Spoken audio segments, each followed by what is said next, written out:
something that George initially set out to do was a kind of 3-act saga with these 3 trilogies, and I think we felt that we should honor and respect that.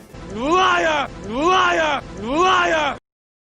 I think that the thing that George never did was maintain the status quo. And I think that that's really important because... Fuck you, fuck you, fuck you, fuck you, fuck you, fuck you, fuck you! Who is this guy? How did the most optimistic, hopeful character in the galaxy turn into this hermit who says it's time for the Jedi to end? I read that and I said, what? I mean, that's not what a Jedi does. I mean, a Jedi is optimistic. A Jedi has tenacity. He never gives up. He doesn't secrete himself on an island. But you'll... He did. He wrote the script, which I'm sure a lot of people don't necessarily realize. You just want to say, fuck you. Oh, fuck you, fuck you. Fuck you, fuck you. Fuck, fuck, fuck, fuck, fuck, fuck, fuck, fuck, fuck, fuck, fuck, fuck. What's up, everyone? It's Wednesday. It is. We're only a little bit late today. Just a little, just, you know, within our regular window of lateness, I'd say. Well, good morning, good afternoon, good evening, good night, wherever in the world you are. It is the Matriarchy, episode 13. That's crazy. Hopefully nothing goes wrong. No, you jinxed it. Everything's going to be terrible. Knock on wood, knock on wood. We have a gigantic earthquake, and it's just going to knock out all the power. Did you feel the earthquake the other day? Yeah, I was awake. I'm awake at 4 a.m. sometimes. It woke Jeff up, actually, and it freaked the cats out. So. It wasn't in the middle of the day. Oh, the middle of the day one? No, I felt the middle of the night one. When was the middle of the day one? It was either yesterday or the day before yesterday, but I was in here and I was editing a video, and then Peaches came out, and I thought like a cat or something jumped on the roof because the roof shook, and I was like, what a fat ass fucking cat. And then Peaches ran in and he's like, did you feel the earthquake? And I was like, oh, I thought that was a cat. That's great. If it was Monday, we were still in Joshua Tree, so we might not have felt it all the way out there. Oh, maybe. Yeah. Because I definitely didn't. And I mean, we also didn't get back. It was yesterday morning, or we didn't get back until later in the day. So like midway through the afternoon. So I don't know. Maybe it was either Monday or Sunday, but I'll have to ask Peaches. Yeah, we were in Joshua Tree, so maybe we didn't feel it. On your little anniversary trip. How cute. How gross. I got this shirt. And we took some pictures, and yeah, Jeff has all the really good ones because he took all. I was saying you have all the good pictures from Joshua. You from the park because you have all the rocks. I just have the stuff from our place, and the few when we got out. So how come? Remember, it was last year, or maybe it was around the time of the fires, but when they closed all the parks, and then they told all of the park rangers and all the people that take care of it, like they basically had them have a leave of absence. Oh, it was the government shutdown. Yeah, it was during the government shutdown. They okay. I was like, what was that for? They ran out of funding, so they had to close them down. Why was it shut down again? I don't remember. Because the Congress failed to pass a spending bill. However, they basically need to approve, authorize the, federal money, federal spending, and stuff like that.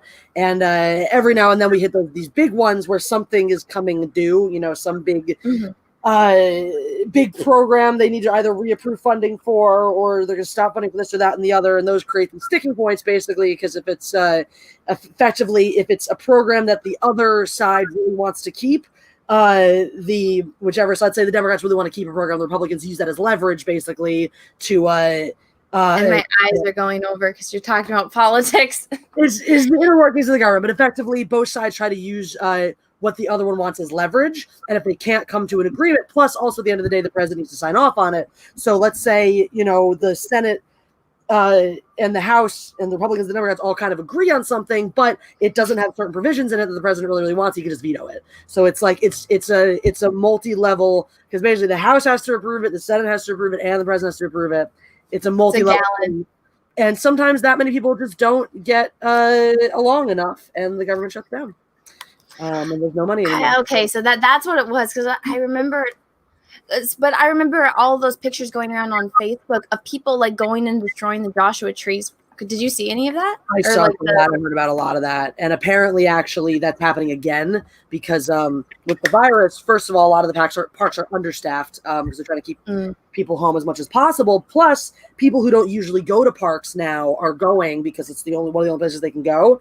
And the thing is, when you go to a national park, most people traditionally who go. Now, there's certain exceptions, like Yosemite Valley always gets really packed with a lot of tourists and stuff like that. The big sites you see. But a lot of times, people who go to a national park or go out of their way, because most of them are off the beaten path to an extent. Most people who go out of their way to go to a national park care about nature. They care about the land. They care about preserving it. And now what you have is because people just regular, people who don't really care about it are going. They're like, yeah, let me just graffiti some rocks. Who cares? And then you have other people who just don't understand. Like if you're in an area that says stay on the trail, it's not just because they don't want you to get lost. It's not to protect you. It's to protect nature. Because I'm one of those terrible people that if I see a sign that specifically tells me don't you must stay on the trail, I'm like, I'm going to walk on the right next to the trail. I mean, that's whatever. But like the ones that there's certain ones people don't realize it. Like when I was in the Brooklyn Pine Forest last year, or when we were just in Sequoia, sequoias are massive, amazing, beautiful trees, but they actually have a very shallow root system. And a couple years ago, they closed for a long period. They closed the Mariposa Grove, which is a really old grove of sycamores up in Yosemite. You've been to Mariposa? I've been yes, I've been. That's where I took my driving test to get my license. No shit. Yeah, I've been through Mariposa County. Yeah, that's neat. Because that's not that far away from where you grew up, is it? Well, it's like an hour north, or it's about an hour drive. But the reason why I went there is because nobody wants to take their driving test in the mountains, and it was the only one. So get it scheduled really quickly, I guess. Yeah. Yeah, I could get it scheduled within the time. So basically, you know how you have to do the driver's ed and you have to go 3 times and then give you a little paper. Yeah. So I had done the amount of driving that I was supposed to for my permit to be able to take the test, but I just didn't do that third one because they were booked. But then the lady had told me, she's like, oh no, as long as you have shown that you did the driver's ed and that you've done all the hours, then you should be fine. So I had my appointment scheduled and they're like, no, you can't because you don't have that paper. And I was pissed. And the only one that I could get an appointment at was Mariposa. Nice. And I'm like, well, I've driven in San Francisco. I've driven from California to Boise, Idaho. I've driven, I might as well drive in the damn mountains. And and I did. But yeah, I went to Mariposa all the time when I was a kid. Cool. But that's really neat. Like, have you been to Yosemite? Have you been to the park and stuff like that? Oh yeah, I've been there a ton of times. I've done Half Dome. Because I mean, you've done Half Dome? Mm-hmm. I'm so jealous. I want to do Half Dome so bad. Was it scary? No, I'm not afraid of heights. So nice, awesome. I was little though. I was really young. That's awesome. All the energy. I really, really want to go do that. But yeah, that's awesome. I mean, you say an hour away, but still, that's way closer than most people get to live to Yosemite. Yeah, that's awesome. If I grew up that close to a park, that would have been amazing. We used to go up to Acadia in Maine every year. 6th grade camp? Do they have 6th grade camp when you were a kid? No. Now in California, okay, everyone's saying F. Some people are saying that they're having problems. Other people are saying no. So I'm not going. Maybe refresh your routers for the people that there's not a problem or there is a problem. Because I see other people saying it's fine. Yeah. But no. So in California, we have things that I guess are specific to California, which is we learn about the missions. And we have to build it in 3rd grade. So there was a priest that came and he made a mission in every town kind of thing. Wow. Every big town along the coast of California, and then it stops in San Francisco or right outside of San Francisco because he died. So we all had to learn about that in 3rd grade, and then in 6th grade we do 6th grade camp, and we go to Yosemite, or depending on where you are located in California, you go to the closest state park.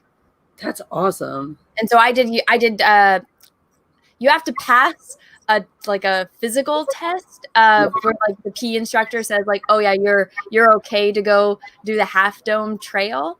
And so I did. So I think I've done the Half Dome twice because I remember doing it with my family by just us. That's awesome. That's so cool that you guys got to go do that. We did in 5th grade, we did a high ropes course for a day, at some camp place.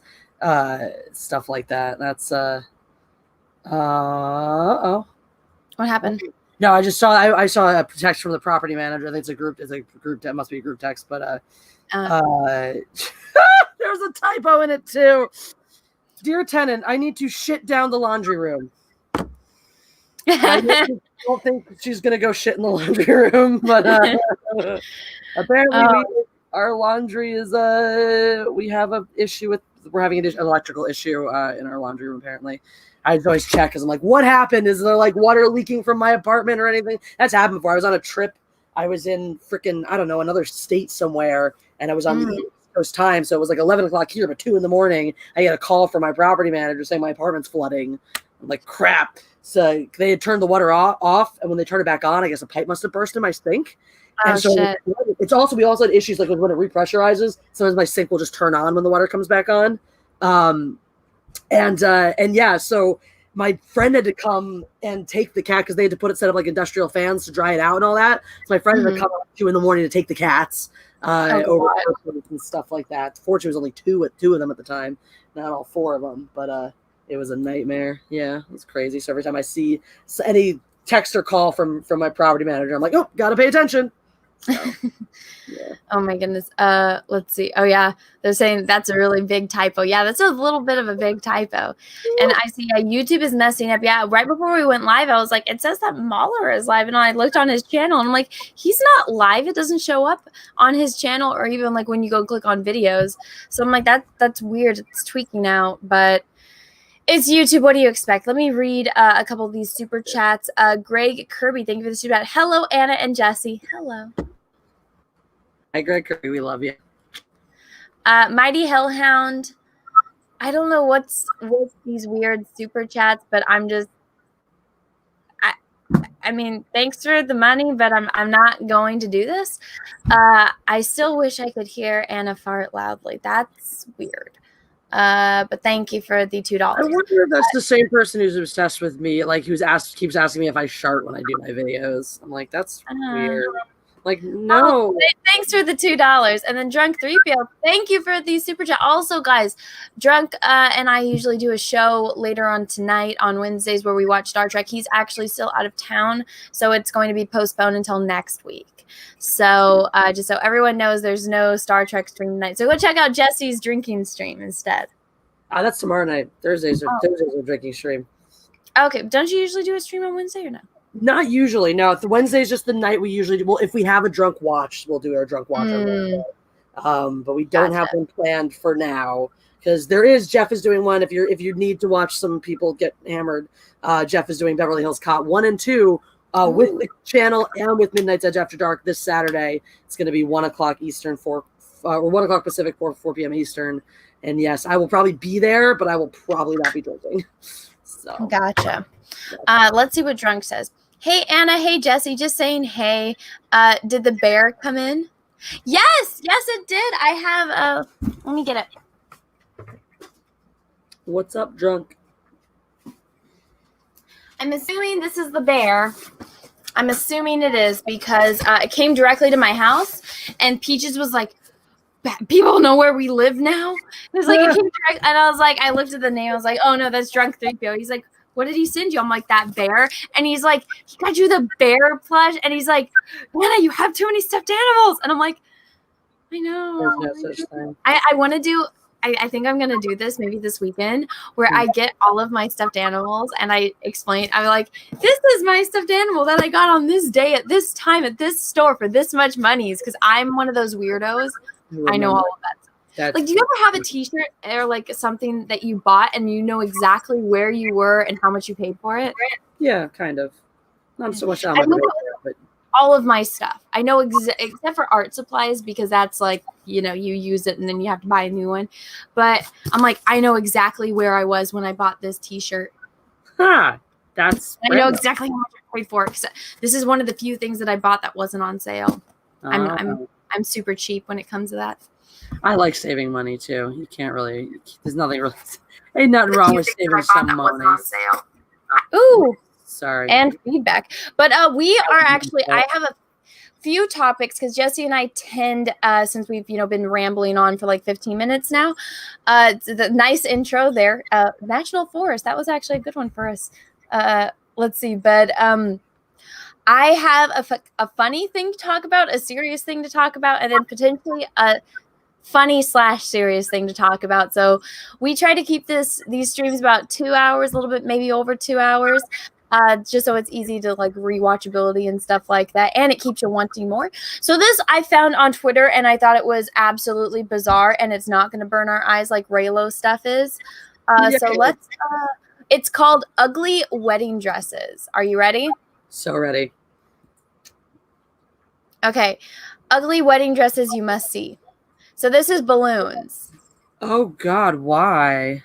Let me actually like zoom out a little bit. That would be so sweaty. That would just be, so I would just be so uncomfortable. And then what if it pops? Yeah. Like aesthetically it looks cool, right? Like aesthetically it looks cool, but like to put on and take a picture and then take immediately off again, you know? I don't know. You have to build it around her too. There's no way to get, unless you somehow manage to attach a fabric zipper to the back. I don't think so. So that's one. Here we go. Walk on the Dark Side. So this is like a fashion show one. So I'm like, this doesn't count. No, this one is a little bizarre. It's hair. It's fucking hair. What? Who? Like, is it like hers?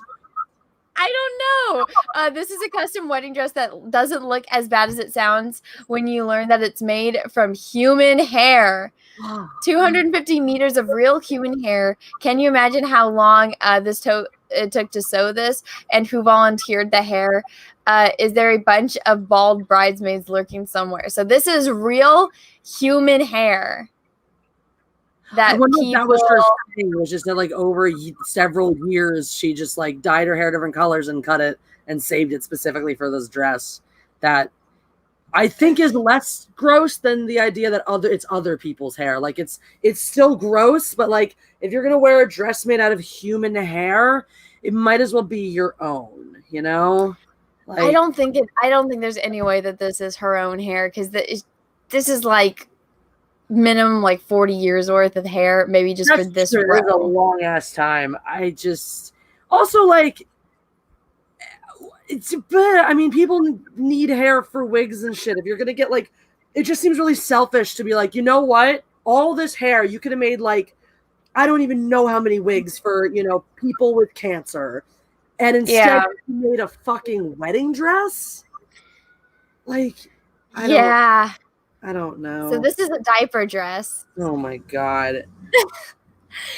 So EVS could use some of that hair. Yeah, he is kind of going bald. So, I feel like this is for an ad, not for an actual wedding. Who would do this? Stuff like this is so gimmicky. It's like when Lady Gaga wore the meat dress. It's like, I get the how. I'm just scratching my head as to the why. So this is real. Okay. So you just took a silk sheet and cut out a hole for your baby bump. Yeah. That's one that you're going to look back on later. Like, your kids are never going to want to see your wedding pictures because it's just weird. Yeah. It's just like comfortable. Their parents at the wedding, like, did nobody tell? This is my biggest thing. Nobody told her, hey, this isn't very classy. This might not be a good idea. Right? I mean, it's one thing, too, if you really wanted the whole exposed baby belly look. First of all, I would have put, like, something sheer over it, like, just like sheer white, got, like, some gossamer white, at least, or, to match the dress, and tailor the damn. It literally looks like she wrapped a sheet around herself, Have it tailored, cinch at the waist, show off your figure, and then pop out the baby. Okay, that's fine, but, like, if that's what you're into, I always think it's weird when everyone's like, my baby bump. Like, it's whatever. Every woman can do that except for the few who can't. So it just says no. Oh, God. This is the puffer fish bride. Oh, God. I just want to know what the people were thinking. I'm just like, who thinks that this looks good? That's let's see. So this one, these are apple mice, the little mouse for a computer. I don't get it, but this is like one of those weird runway things. I feel like so far this is the best one we've seen. It's absolutely terrible, but oh my goodness. Honestly, if you took the vest off and then did some actual tooling on the dress, it wouldn't be terrible. I kind of like the off-white look and the tapered train and all that. And, like, the rest of it's fine. Why would you ruin it? I don't understand how like these high fashion ideas. Where is this crazy echo coming from? I don't know. Streamers are usually really good about this, but I will grab headphones if it's going to be an issue. If this is going to keep happening. But yeah, like it's usually. Oh, there we go. That's weird. I just don't get this whole high fashion idea. Like I don't know. It's like this inner circle jerk kind of thing, It's like the way we see Hollywood recycling the same ideas and all this, acting like patting each other on the back and saying, "Oh, you're so great and you're so this." That's what happens in high fashion. Like, well, hear me out. What if we made this really cool wedding dress and added a vest full of apple mice? Like, no, it's absolutely bizarre. You ready for the next one? Reality TV wedding. Oh God, this is the Honey Boo Boo and the mom. Oh my God, remember this? I remember when this was Honey Boo Boo. I didn't follow any of that shit. Oh my God. Honey Boo Boo is one of like the little girls that does those like kid I beauty remember. She was obnoxious. And then the mom lost like a ton of weight, but still a camo wedding dress. That's like the one thing that is like at least it's consistent. At least they went with that like the hunter orange, on the trim and the under whatever blank what you call that part.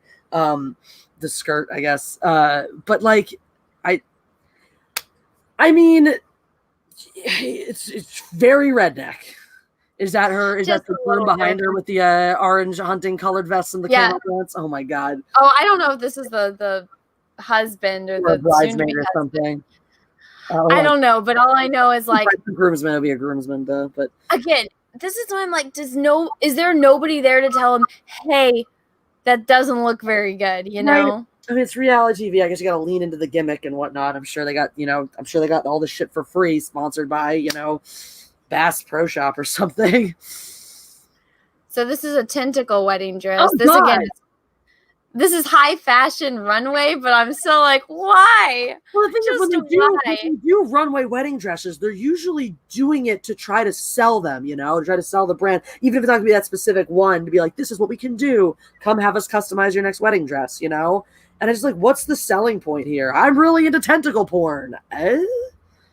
Like, the husband's fantasy is for me to be a squid monster. Like, okay. Hello Kitty ones. That's cute. Like, I mean, that's not for getting married, but it's like if you want to do like a special event or something. I don't know if Jeff's mom ever got remarried, she might wear one of those. She loves Hello Kitty. Let me ask. Oh, Jeff, really?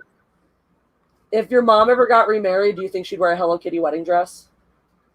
Maybe. Because we're looking at these two. They're cute. They're like very princessy. One's pink and one's like very pale blue, but they all have like Hello Kitty and shit on it. She would. I mean, I think she totally would. She never had a wedding dress. So. Oh, there you go. So I think she'd wear that. I don't know. If I saw somebody walking down the street and one of these, I'd be like, all right, either you really like Hello Kitty or you're fucking insane. Yeah, right. Like it's one of the two. So this is another one that I'm like, oh my. What? Like, here's the thing. If you don't have money for a dress, like this is just so purposely like, look at us, we didn't have money for this. Like, there are so many other ways, and there's so much written about it. I mean, wedding on a budget. Like, you can read books and magazines and countless articles about how to do everything from the cake to the wedding dress to this on a budget and make it look really nice. To me, this is just laziness. It's like y'all just don't want to put the effort in, That's it. I'd rather it be like, because I'm like, I want to give them the benefit of the doubt and think, oh, maybe some shit went wrong and they're like, all right, let's just fucking do this. Like, maybe she got a big stain on her dress and this is the only way to cover it. And it's like, you know what? Fuck it. We're poor anyway. We're just going to have a good time with our friends. Yeah. I hope that was the case as compared to this actually looks good. We're going out of our way to do this. Right. Like, Maybe you wanted to make a joke about it. Maybe you want to be like, oh, this is our ghetto wedding or whatever. Like, that's. So this is body paint. Oh, God. Oh my goodness. So this is where I stopped because I was like, no. Fuck no. So it's like you can see where his undies are. They didn't even bother to paint the stripe up to where his undies are. Oh God. And then like you can see hers, and then it's like around. I'm like, this doesn't look good. Your this is not family is coming to this. Like, if you want to do this for this is the kind of thing. Like, oh, if you felt like doing this for like a pre-wedding or post-wedding photo shoot, you're like, hey, would it be fun if we did like these body paint dresses and did that as a photo shoot? Great. But you were going to spend your entire effing day, covered in paint. Like, is it going to come off on the upholstery when you sit down? Is it going to rub off at any point? Like, I know that you can get really good quality. It'll stay on pretty well, but like, you're going to dance with the t-shirts. What? It is worse than the t-shirts. And your whole family's, I don't think grandma wants to see your bare ass like that, I mean, I get she's wearing underwear and stuff, but like, like exactly. What if it smears? And then, what the fuck happens if it's like, okay, your legs just walking right next to one another. Like her legs are very close together in here because it's trying to give the illusion. Exactly. That's going to smudge off. I mean, I went to LA Comic-Con and I was painted pink and it was just like my arms, my neck, and my face. And my arms like smudged from like holding stuff or like brushing up against my dress, Yeah. Oh my goodness. No, absolutely. Someone asked in the chat, is Anna going to promote Jessi's song? That is totally up to Anna. But if she wants, at the end of the stream, if you want me to share the video, I'd be happy to do it. Of course. Certainly drop in the link. But yeah. So this is the bird wedding. What is that made of? I don't know. I mean, she looks like an angel made of toilet paper. It's just, I'm just going to say, I think that there's a lot of drugs involved in whatever it is they're doing. What? So this is, it says insert disc. So yeah, take out whatever the fuck this thing is. It could be okay. Yeah, it could totally be fine, but why? Okay, I actually kind of like this one. I think this, if it was done better, it could be better. Cool. Exactly. No. The artwork on it is very shoddy. If I would want the bottom at least to be in gold. I'd want maybe like some gems sewed over the red. If it was like sequins or like some kind of pretty kind of like beadwork, it could be better. And some lame, shiny lame material underneath, stuff like that. If it was done well, yeah, I'd be all over this dress. But I'm with you. It's just like it looks like someone took a stencil and spray painted on here. Yeah. So this is a bit different. But I feel like this is something you would see in Vegas. But again, it's like, okay, if you're really drunk enough, mommy and daddy and grandma and grandpa aren't going to be there. So people are saying that's hot, tacky. This is like a Vegas wedding dress. Yeah. Or like a porn star dress. This is very, but also very like, we went to Vegas with our friends and shit. We're going to have a more, a nicer reception for the family later. We're going to do our destination wedding with our, handful of guests and shit. But yeah, again, I ain't hugging grandma on that. Not that my boobs actually can do that, but Oh God. Why is she wearing a lampshade on her shoulders? I wanted to know why she's wearing a lampshade, why she has a swimmer's cap on. Just I want to know a lot. What this thing is. I don't know. I really don't know. It's kind of bizarre. But again, this is one of those fashion show things. Is that her leg showing through the front? Because if that's her leg with like an over boot on it, I fuck with those boots. But the rest of it looks like she's trying to like channel none. Like I want to look as celibate and holy as possible on the day that everyone knows I'm gonna bang later. What the fuck? So this is out of candy. That would be made from 20 pounds of cream puffs, and we're certainly wondering whether the bride will end up naked after the guests eat their way through her dress. Yeah, I feel like this was a statement piece. Is she marrying the chef? I hope so. I actually hope so. And he just walked down the aisle in his fucking chef gear. That'd be hilarious. That would be really funny. That would be funny. I wore chef clothes. You wore my pastries. Like that's There you go. So that's a little bit okay. I'll give them a pass on that one. It's so weird. So this is a Russian doll look. What? And it's knitted. She looks like George Washington. Oh my goodness. It's I feel like this is gonna be a really bad horror movie, or like one of those black and white old school like B movie horror movies. Right. And she like slept in this and then she got murdered and she all of a sudden becomes like a ghost or a zombie that haunts you. Exactly. Or like you pop open the doll and there's like 1,000 little spawnlings of evil inside or something. In addition to being hideous, that dress also looks incredibly heavy and hot. I mean, if it's knit and all that shit. Ooh. Maybe it's cold. So this is the roses. Wow. I don't think this is a wedding. I think this is like a sweet 16 or something. Still, like a this quinceañera. would fall apart. This would fall apart instantly. Yeah, it's cool. It looks cool as hell. This one I think looks great, but yeah, it's just totally impractical. I mean, you're gonna shed everywhere. So this is a little different. She has a window for her belly ring, and then I don't know. This looks like the first thing I saw was like, wow, that's a weird place to put a face mask. But yeah, I mean, it kind of looks like a baby cap or something, like a little cap you put on your baby, you know? Like I'm not digging the scrub colored dress and suit. I don't know what the hell is on his head. I just think a lot of drugs went into this. I think it's like they bought a bunch of fabric. Yeah. Like maybe they both can sew a little bit and they bought a bunch of fabric and like dropped a bunch of acid and designed this. That's my guess. Whoa.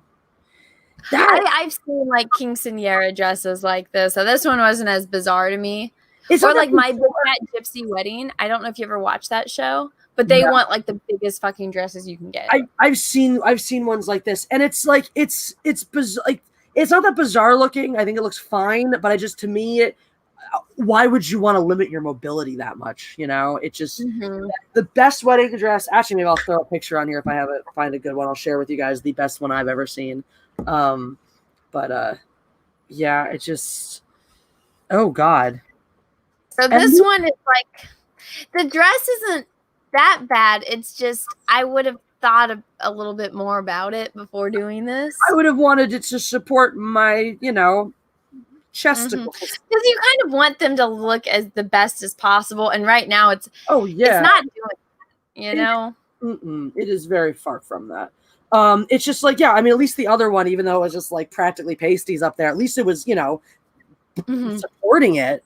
I just you tried this on before you bought it, right? Like, at what point did you just go, yeah, this is fine, and then bought it and wore it for your pictures, and at no point thought maybe I should invest in even if something like strapless to prop it up under the dress? Like, I don't know. It's just weird. It's I'm just gonna say right out, that's not the best idea. It could have potential if it was if it pushed them up and pushed them a little bit together.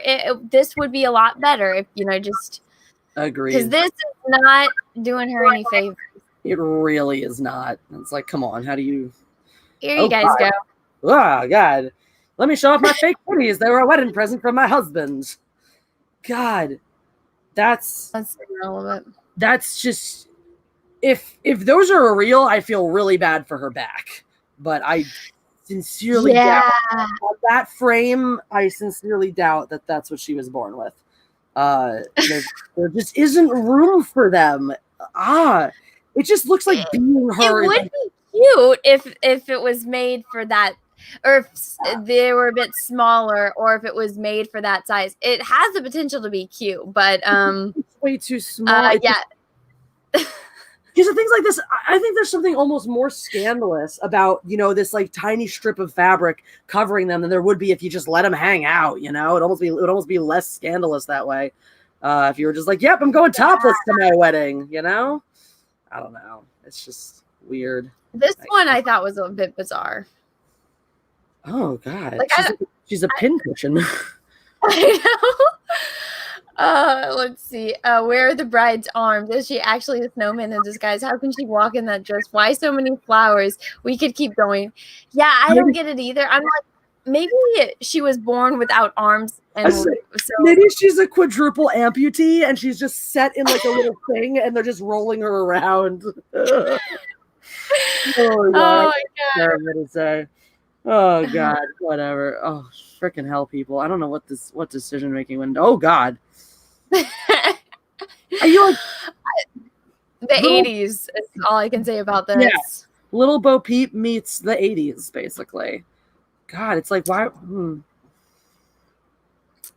if she had like an edgy haircut, I could buy this one. Honestly, this one just feels like the 90s. yeah, and I just feel like different haircut. If she stood a little bit differently, like if she had one of those, like the bob with the bangs that's like black and like slick. Oh yeah, and like just like stood there all. Who's the chick that does one of the models that always has like it's like she has not an angry face, but like her eyes are very striking, like something like that. Yeah, I think if you're for a dress, but it's a little weird. Yeah, for a dress like this, you got to lean into the style. Like you went with this really, out there edgy look. Like where is that reflected in your hair and your makeup and your, in the veil? I would make them have done something different with the veil to match that aesthetic a little better. This to me, this one has potential. It just didn't come together the way that it was supposed to. This I don't understand. It's like who lives in a pineapple under the sea? I'm a pineapple. Also kind of a peacock. Like what? Just a little bit. This one, I was like, what the fuck? I mean, look, I'm all about my Philly sports and shit, but no. Like, unless you're marrying a Sixers player, even then, I'm a little skeptical. Oh my effing Lord. That is a long trip. You remember Coming to America when the comes to get married to Eddie Murphy and the train is so long? So freaking long. Yes, that is that. That to me, like, you look at this, I'm like, that woman was a bridezilla. There's no way she wasn't a bridezilla. If you're like, I need 100 fucking people to carry my train, like, you're a miserable person. Oh my god. That's yeah, no. Now this one, some of the guys in the chat, or maybe some ladies too, might like this because it's a little see-through up here. But again, I wouldn't want to have that with grandma. No, it's also a really ugly color. Like off-white is fine, like a little cream is fine. But this is like, you got an ash gray veil and train going on. You've got this sort of like dingy cream, and there's no shape on it either. It's just like a block of see-through shirt and a block of skirt, Yeah, it's not flattering. This one, I was like, what? Whoa. Visually gorgeous. Completely impractical, and fuck that guy. Oh, the head thing also. The crown too. The crown. I'm like, what is going on? They lost me on the crown. The art on it is cool. I guess she's gonna kill you. Look at that face. She's gonna fucking kill you. If you don't like my dress, I will murder you with the body of a peacock that I also killed to make this dress. And her thing, it's like a little peacock, like feather duster. Yeah, it's like like parasol, peacock parasol. Like, oh god, lady, you are interesting. I want to see what her husband's wearing. That's what I. Oh god. Into seashells much? Maybe a little bit, but again, like, how are you going to sit down in this? Right? I just don't get it. I don't get the gigantic butt. I don't get this wanting to be big. This is so funny too, because it's like most of the time women always want to seem as small as possible. We want to seem thin. We want to seem thin. We want to seem like curvaceous, all this shit. And it's like, except on wedding day, on some people's wedding day, they just want to be the biggest fucking thing in the room. Yeah, they're like, no one will have a bigger dress than me. I want to take up as much space as humanly possible. I want to look ridiculous. I want to be as inconvenient to the world as I possibly can be. That's like the look there. I don't know. I don't get it. This one though, is this oh yeah, it is. It's Cindy Crawford. Okay, not for me, but I don't mind this like Victorian kind of classical. The thing that ruins it for me is the veil. It's just too much. But like, You know, I feel like if it was like a weird sci-fi movie and they all dressed like this as a society, it could work. It could work. But and I mean, there's ways to fix this. Rip off the sleeves. Like just rip these things off, and this kind of would be still okay modern times. Yeah, like if you tear them off and make like cute little lace cap sleeves, that would be actually really cute, I think. On the dress. Yeah, it could be very cute. But I mean, Cindy Crawford can almost pull off anything, but it's a bit much. During the time that this happened, I'm assuming this was the style, so I'm like, okay, I get it, but no. Someone says it does look Star Wars-ish. Yeah, I could see like Princess Leia wearing, or I don't, not Princess Leia, maybe like Padme. I could see Padme wearing. I am actually picturing the princess in Dune. I feel like when she's like narrating in the David Lynch movie. I don't know why. I can just picture her wearing it like something absolutely ridiculous and extravagant. Oh, absolutely. Typical 80s, yeah. So this one I didn't really get. I don't understand this one in particular. Like this one, I'm like, okay, that's not as bad. This one, I'm like, what on earth? Like Paisley. Yeah, I get people want to go for this like different splash of color, but it just feels like, you know, it's like you did this just for the sake of doing it, not because it actually looked good or because you wanted it. You know? I don't know. The flowers are cute. Yeah, Spaceballs, Princess Vespa. She looks pissed that she's wearing this. She's like, I don't know why I'm geometric. So many geometric shapes right now. It looks like a folding napkin, like at a fancy restaurant. It looks like a piece of modern art that someone made out of their like used tableware. That's weird. America. It's not even cut well. Like I know. I'm almost wondering if this pattern was photoshopped on top of it though, because it looks really two-dimensional. It really does, yeah. Yeah. I'm almost wondering that. Even without the pattern, it's not a flattering cut at all. Mm-mm. It kind of looks like she just tied a flag around herself. This is just a little gaudy. Oh yeah, too much for me. I kind of like the stuff on the arm to an extent, but just the big giant, I can't get behind. I don't mind like the bejeweled, busts and stuff, but just the whole giganto, floofy bustle is just too much for me. This one scared me. Oh my God, let's Little Bo Peep. Who needs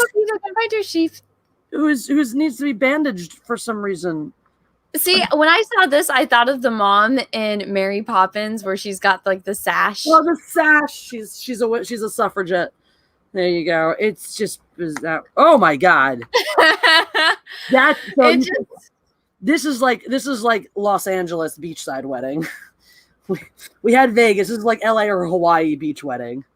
Jesus. Spring break wedding. Even look at the person next to her. She's like, I don't want to be seen here. Mm-hmm. Yeah, right. Spring break. Like we decided, we met in Cabo on spring break, and by the end of the week, we got married.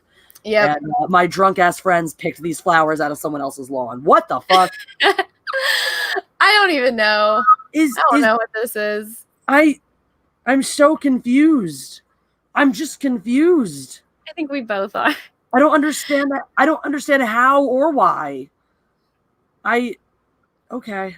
That's just not a piece of clothing. It's just a shape. Oh, I think we're done. I think that was the last one because now there's all of these things. All right. So ended with this very confusing piece. So that was the wedding dress segment. I saw this popped up on my Twitter because the entire all I've heard from my side of the family is, when are you gonna get married? When are you gonna get married? Peach's side of the family, when are you guys gonna get married? When are you guys gonna have babies? And I'm just like, the fucking universe and Twitter and Facebook and everything just wants me to look at like wedding stuff, and I'm like, no, stay away from me, Satan. So here's if you want to share this is one of my favorite wedding dresses that I've ever seen. And obviously I'm in this picture. You can see that clearly. There's me. Can I make this? How do I make this? Can I make this bigger? Here I can full screen it, I guess. Nope, that didn't do anything. I was already in full screen. Hooray! Let me see if I can. Nope, that didn't do anything either. That is not what I wanted. Let me just here. All right, but this one I'll just show you one a few later. You can see it closely. She, instead of doing a veil, she did this gossamer train with sparkles on it. It really was a lovely dress. It was like tasteful. Here's the front of it. I thought this was so cool because she had these beaded sleeves. So isn't that nice? Does she have heels on? No, she was wearing sparkly sneakers. Aw. She was wearing shiny sneakers, and the coolest part about this dress too, you saw that big long train on it. It was, no one had to carry anything. It was in the thing is that once she was done with with that part, there were little buttons put up, and I'll see if you can find one of her dancing later because you can see really clearly. So she took the train off, obviously, and then there were little buttons all up around this part right here that she was underneath, that she could just button it right up and take lift up the train off the ground and just wear the same dress. She didn't have to change or do anything. She was just, fully mobile for the rest of the night. I thought that's actually pretty standard on wedding dresses that don't have tools, that it cinches, or they have like a little bracelet that attaches to the bottom. Exactly. Or then the ones that have a lot of the big bustles, a lot of times you can pull the bustle just right out the bottom and and then do that and cinch it. So that I think is the way to go. Because I know some people will opt to change, things like that. But this is just, I think that's the neatest way to do it. I loved the whole, I love that tooling on the front. I think it's so cool looking the way it was all, I'll pull up the one with me in it again because obviously it's the best one. But but yeah, I just think it was very tastefully beaded, and the simple fabric, the beaded bodice, the simple fabric. She's got sparkles in the thing. It was just very like tasteful, elegant. And yes, by the way, in case you're asking, she is wearing Arwen's necklace. So, I have that too. Yeah. So they walked, her down the aisle music, I think, was from Zelda. And then their recessional, her processional was Zelda. Their recessional was Concerning Hobbits from Lord of the Rings. So it was such a great wedding. It was such a perfect nerd wedding too. They had 20-sided die as like little party favors on the table, and they made up a little game with it too. And it was like had a bunch of science fiction books on the table and fantasy books, and you could win those from the other guests. It was just like the cool. Oh, thank you, Phil. I still have that dress. It's a gorgeous dress. So I certainly am not getting rid of it anytime soon. I'll find another excuse to wear it. So yeah. But I figure we could cleanse our palate with an actual tasteful and pretty wedding dress. With an actual pretty wedding dress. I remember when my brother got married, she wanted to do the whole Cinderella with the big puffy dress. And I remember, because kids don't have any filters. I still don't have any filter now as much. Well, when I was a kid, I straight up said when she showed us because me and my sister had to be flower girls, and my other sister had to be one of the ring bearers. Mm-hmm. And I straight up said that dress is the most hideous thing I've ever seen. About my dress though, not about her dress. God, I love it. But I almost threw a timber down. I am not wearing that. That's ugly. That's awesome. And my mom was like, "Don't say that." And I'm like, "This is," and I was like, "Who the fuck would wear?" Well, I didn't say the F word because I was a kid, but I'm like, "What the hell is this?" I've been so lucky because my first wedding that was a flower girl in. It was my aunt's. She was getting remarried, and so she didn't give a shit. It was her second wedding and all that. It was nice. It was very elegant and beautiful and whatnot. But I don't even think Jackie and my sister and I wore the same dresses. My sister was so cute. She was too embarrassed to go down the aisle, so she was upset about it. And then she wanted to go down afterwards, so they let her come down later. I think after all the bridesmaids had gone and whatnot. It was really cute. But then both of the ones I've been a bridesmaid for, both instances. The brides were just like, okay, here's the dress. And in one case, it was all the same dress, but it had this really long ribbon that you could like tie up as straps or do whatever. And she was like, do whatever you want with that, style it however you want. And it was like a short dress, a knee-high like red one that I still have. And then this one was, she gave us the color, and she was like, it's got to be ankle length, and it's got to be this color. But otherwise, it was a website that had like a million different cuts and styles. She was like, pick the one that you like best. So. I'm like on the train of, if I ever get married, which I don't think is ever going to happen, every single bridesmaid, you guys are all going to be as ugly as humanly possible. Harsh. I'll wear a pantsuit. It's fine. I'll still look fabulous. You guys are going to be in like paper bat or like potato sacks. Oh God! Well, it's for your day. I will do whatever you want, but rest assured, on my wedding day, you will be in a beautiful bridesmaid gown. I am not concerned about you.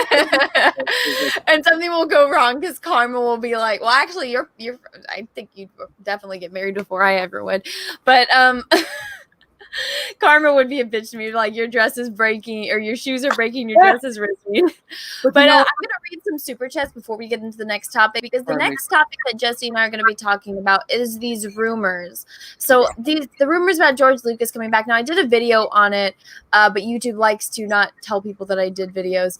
But people are still kind of confused, but I got so many people asking me about it during a live stream, and I kind of talked about it, and people were still shocked. So let me read some super chats, and me and Jessi are going to run to pee while you do that. Okay, sounds good.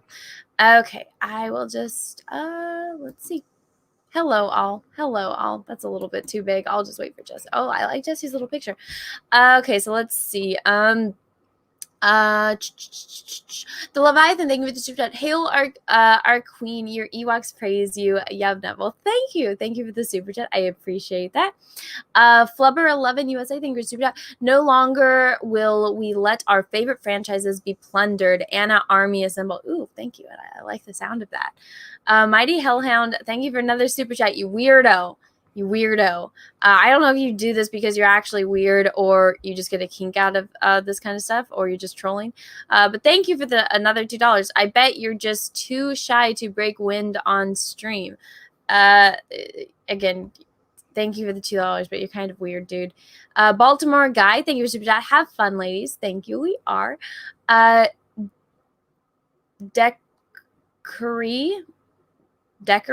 Thank you for the super chat. Wanted to give some support to the queens of YouTube. Aw, thank you. Can't stay for the live. We'll watch the stream later. Oh, well, thank you.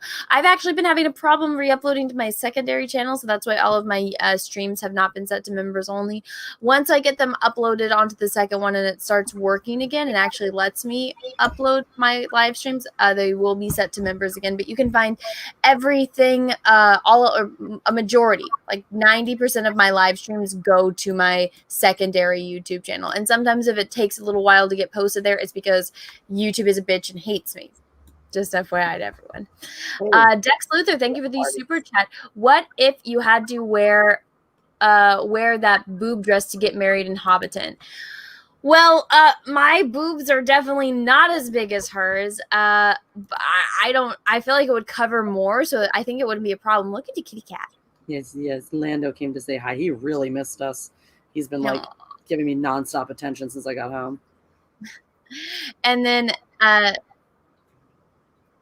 Shinku Toner, thank you for the super chat, even though you did not say anything, and I apologize for potentially butchering your name. And I am caught up on super chats right now. So Jessi, you and I talked about this. I feel like it was a stream or two ago, but so basically I got asked about this rumor that is going around about how there's a George Lucas cut of Rise of Skywalker, that George Lucas is coming back to take Kathleen Kennedy's job. Now, the first time I heard about this was in your video where you were covering an article from, what was it? We got this covered. It was a very reliable source. So reliable. And they were, at the time, they were the only people saying anything about it. I could not corroborate this, even from the other dinky, sources out there that are usually like on top of this stuff. Not another single person had gotten a whiff or a sniff of this based on, and look, the thing is, it's not impossible that this one time somebody got an insider source. But the thing is, I don't even think they said insider source. They're just like, we heard a rumor. Because even the write-up of it wasn't like, because there's some articles that they have, like, I don't like to talk about him too much, but fuck, I can't even remember his name. That one dude that was getting into fights with everyone on Twitter, but he actually had, him and his wife, when they were still married, they had kind of insider sources on stuff that was coming out. Huh? Jason Ward. Yeah, Jason Ward. So sometimes some of the stuff that they came out with that they would release on their Star Wars website, some of it was kind of reliable, but there was always something that was off about it.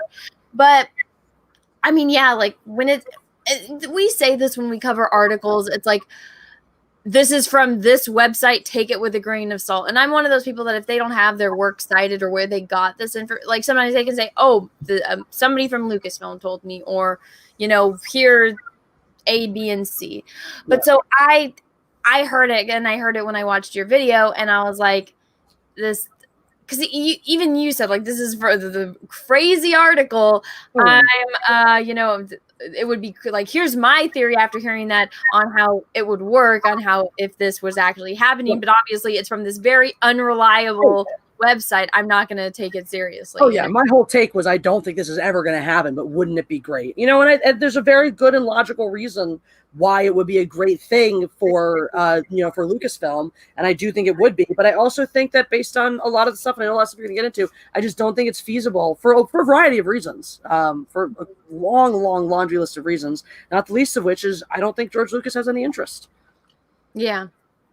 Well, and then so I did a video about, so I was on a live stream the other night, Jess, and I think it was either like somebody in the chat or somebody super chatted me. I can't remember, but somebody asked me about it, and I said, this is ridiculous. George, he's 76 years old. He's got a 6-year-old little girl. Him and his wife live in Chicago. She runs her business, and he's a stay-at-home dad, and he's living his best fucking life with all of his money, No question. As we were talking about this backstage a little bit, this man is not hurting for money. He made bank selling. First of all, he made bank. I don't think he was hurting for money before he sold Lucasfilm. Selling Lucasfilm was not a financially motivated decision. It was, I actually read a really sad article about an interview that he had with someone. It broke my effing heart reading it too. In the interview, this article that I read came out after I think The Force Awakens did or something, but it was this interview this guy had with Lucas, and he was sort of talking about Lucas and his involvement and lack thereof with Disney moving forwards. But I just it was just really sad about he's talking to Lucas about how much he was disillusioned with the property after the prequels, and he was talking a lot in this interview about the sadness he felt towards the disconnect through the fan base, the hate that he'd gotten from the fan base, all that stuff, and just sort of it was a very very final and funereal tenor to it.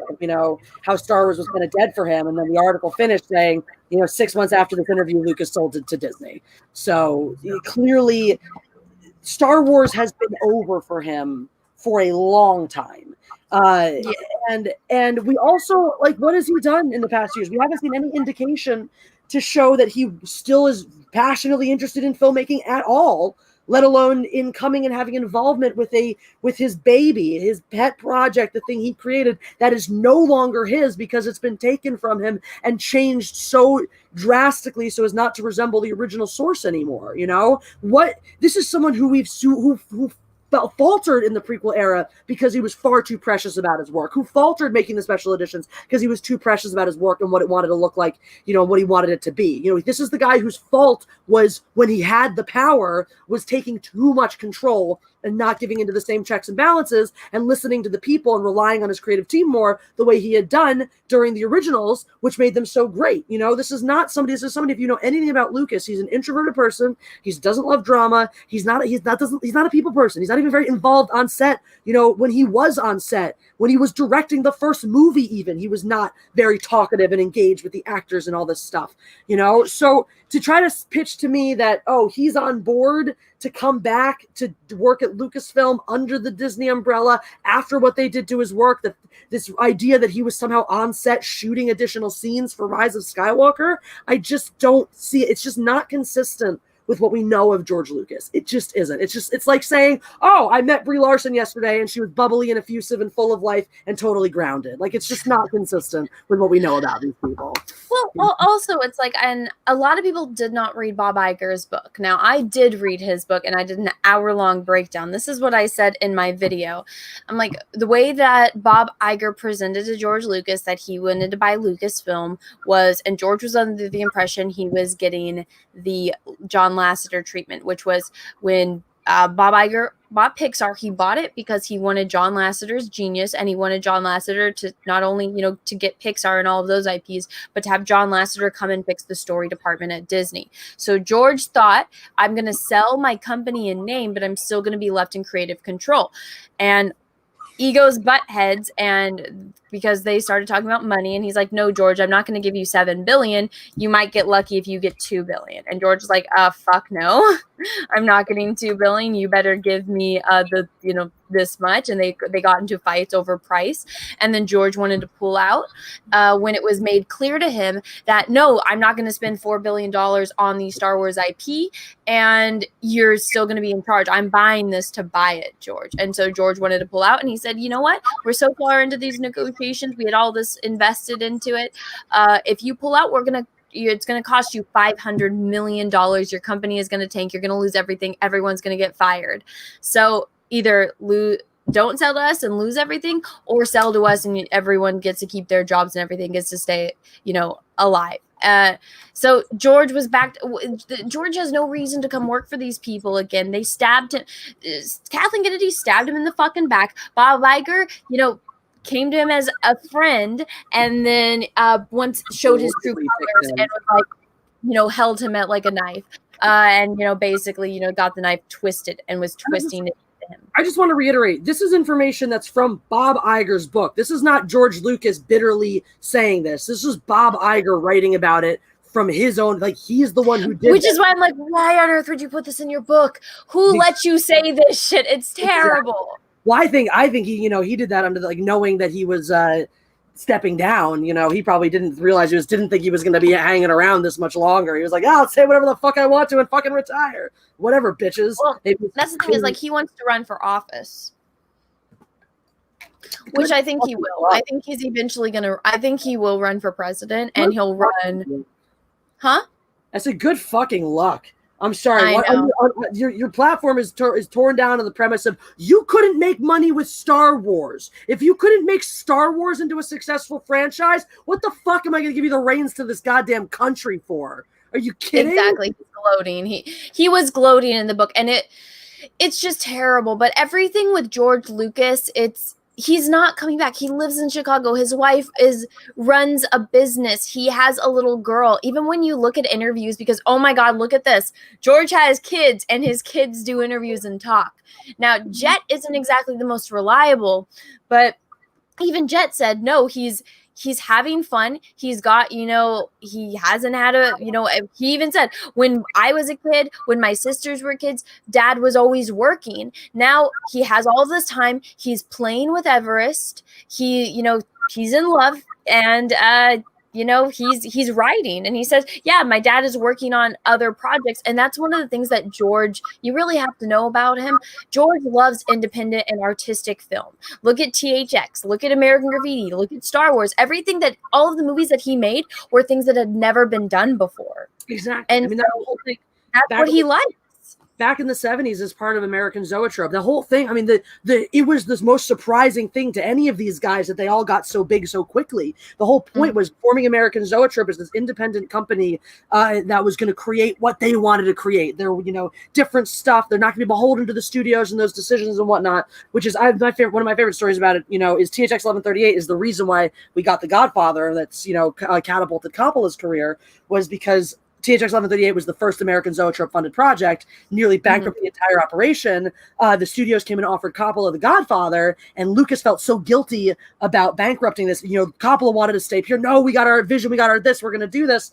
And Lucas is the one who knew this was going to be a hit and sort of, pushed him into doing it, which thank God, because Coppola is the one who then put his foot down on all the things. They wanted to change a lot about the original Puzo book for The Godfather. They wanted to modernize it, make it, set in the modern era. Basically, they wanted to make it what Scarface, ended up being, drug trade, Miami, all this stuff. And he fought for New York City. He fought for period piece. He fought for the budget. He fought for the actors, because at that time, Al Pacino and Diane Keaton were considered, untested unknowns, more or less. And Marlon Brando was considered over the hill, but he fought for every single person and made this perfect movie. So it's Marlon Brando was such a hunk back then. What's up? He was such a hunk. Oh yeah, but it's so interesting though, because the whole thing was, and so then Lucas then went ahead to make American Graffiti as the response to THX 1138 to demonstrate he could tell a human story about real people. And then of course Star Wars came, and these early projects catapulted these guys to infamy, basically, to the point where even Apocalypse Now didn't fully ruin Coppola in spite of its best efforts. Which, if you know anything about the production for that movie, it was insane. Like, it nearly killed him and his entire family. It's ridiculous. What movie? Apocalypse Now. I did not like that movie. Years and years later, and wasn't a hit at first, so people were over it at that point. But ultimately, obviously, I've never been able to finish it because I hate it so much. I'm like, why am I watching this? I enjoy it, but I really like Vietnam movies. And I actually like I don't, unless it's Rambo, I don't like Vietnam movies or Merry Christmas, Mr. Lawrence. But that's because David Bowie. I'm really interested in that era, so I enjoy watching that. But yeah, no, Forrest Gump too. Forrest Gump. There you go. That's a good one. But going back though, but going back to that, it's like that was never supposed to be. That was never their vision for their work as filmmakers. They always envisioned themselves, Lucas especially, as these avant-garde filmmakers, breaking new ground and experimenting, and that's what Kathleen Kennedy so disingenuously says about him. Sorry, I had a brain fart. Merry Christmas, Mr. Lawrence. It doesn't take place in like the typical World War II setting, but it's a World War II movie, not a Vietnam. But fair enough. Brain fart there. We'll allow it. They're very, these movies all operate off the same formula to an extent too. So sometimes it's like, wait a second, which war was that? I always with like World War I and II versus II. It's like you got to look at like the helmets. And the what are there? One, they're all in trenches, and like the uniforms are very different. Pretty much, it's like you got to look at the uniforms. Are there trenches and the planes? Those are the three things. I'm like, okay, now I can tell which war this is. But a lot of shit happened in Germany in both of them, and in Europe and all that stuff. So it's like, okay. I actually just watched a World War II movie last night. I watched Monument Men. I've never seen it. Was it good? Yeah, well, I'm kind of biased on it because it's a George Clooney movie, but it's where because Hitler was stealing art and I've heard of this. They have to go, and then they're not fighting. They're just going to track down where all this art went and to find it to save it from the Nazis because Hitler gave the order that if they were to lose, if anything was to happen to him, they were all of the Nazis were supposed to burn all the art. Yeah. That's I really wanted to see. I've heard about a lot about that movie. Actually, I did really want to see it. It's good. I kind of was biased on it because when the guy from Downton Abbey is in it, and I'm just like, oh my god, it's the dad from Downton Abbey. I've never seen any Downton Abbey, but oh my god, you haven't seen Downton Abbey? I haven't. No, not my cup of tea. I didn't think it so either, but then I was sick, and I'm like, I need something to watch when I'm sick, and I'm like, how is this so interesting? Why do people love this damn show so much? And then I turned it on, and I was like, oh. 3 seasons later, I'm like, and he's just like, Anna, you've been watching this show for 3 days. He's like, have you slept? And I'm like, no. Everybody I know who wasn't originally interested, that's like the same story. Like, I got really sick. I was in the hospital for an operation. I broke my leg, whatever it was. I was like laid up in bed for, a week or two. And I watched all of Downton Abbey, and it's great. And I'm like, okay, good to know. I'm not even kidding. Like, you would think, what are you supposed to do during this era, like right before World War I? I'm like, what could possibly be so fascinating? I'm like, you'd be fucking surprised how good this show is. And it's the writing is just so good, except it does get a little repetitive with the dad. He can never do anything right. Every decision he makes is wrong, and he just fails all the time. That's terrible. I know, but it's like it makes sense the way, like, basically it's like bad money investments. Like, he made a bad business deal, bad this, and everything he did was wrong in that sense. But he's like the anti-Midas. Everything he touches turns to shit. Yes. Yes. You would like it, though. I think you would like it. One of these days. But so something happened yesterday. Yesterday. So we're going to talk about this. And are you ready to do your SJW voice? So ready. Oh my god. And this is why I said it's going to be serious, but also funny, depending on what you think. So let me get this open. So I don't know if you guys are too familiar with Gina Carano.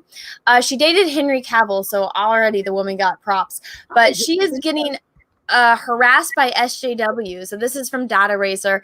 And so if you guys can see, so basically the mob is coming after her and harassing her because she won't tweet BLM. Good for and her. it even continues. She even calls them out for being trolls, and it's basically the same thing over and over again. Now, I actually went through, and I don't usually do this kind of stuff, but I went through and I reported the accounts that I saw as spam, because you can look at tell me this isn't spam. They're all fake accounts. same names and stuff, but it's the exact same emoji patterning. it's a copy and paste. It's a spam. It's the 100% the exact same thing down to the emojis. It's copy paste, total spam, which is the bullshit too. I always love when everyone's like, "You guys, it is Russian bots. It's all Russian bots, review bombing, this and that and the other." I'm like, the reason these people accuse everyone else of bots and whatnot is because they are the ones doing it. They are the ones creating these, these spam accounts. They're the ones figuring out how to make bots and stuff like that and replicate, this shit a bajillion times over. That's why they accuse that's why they accuse us. It's like, before you point the finger, look at your fucking selves. Shit.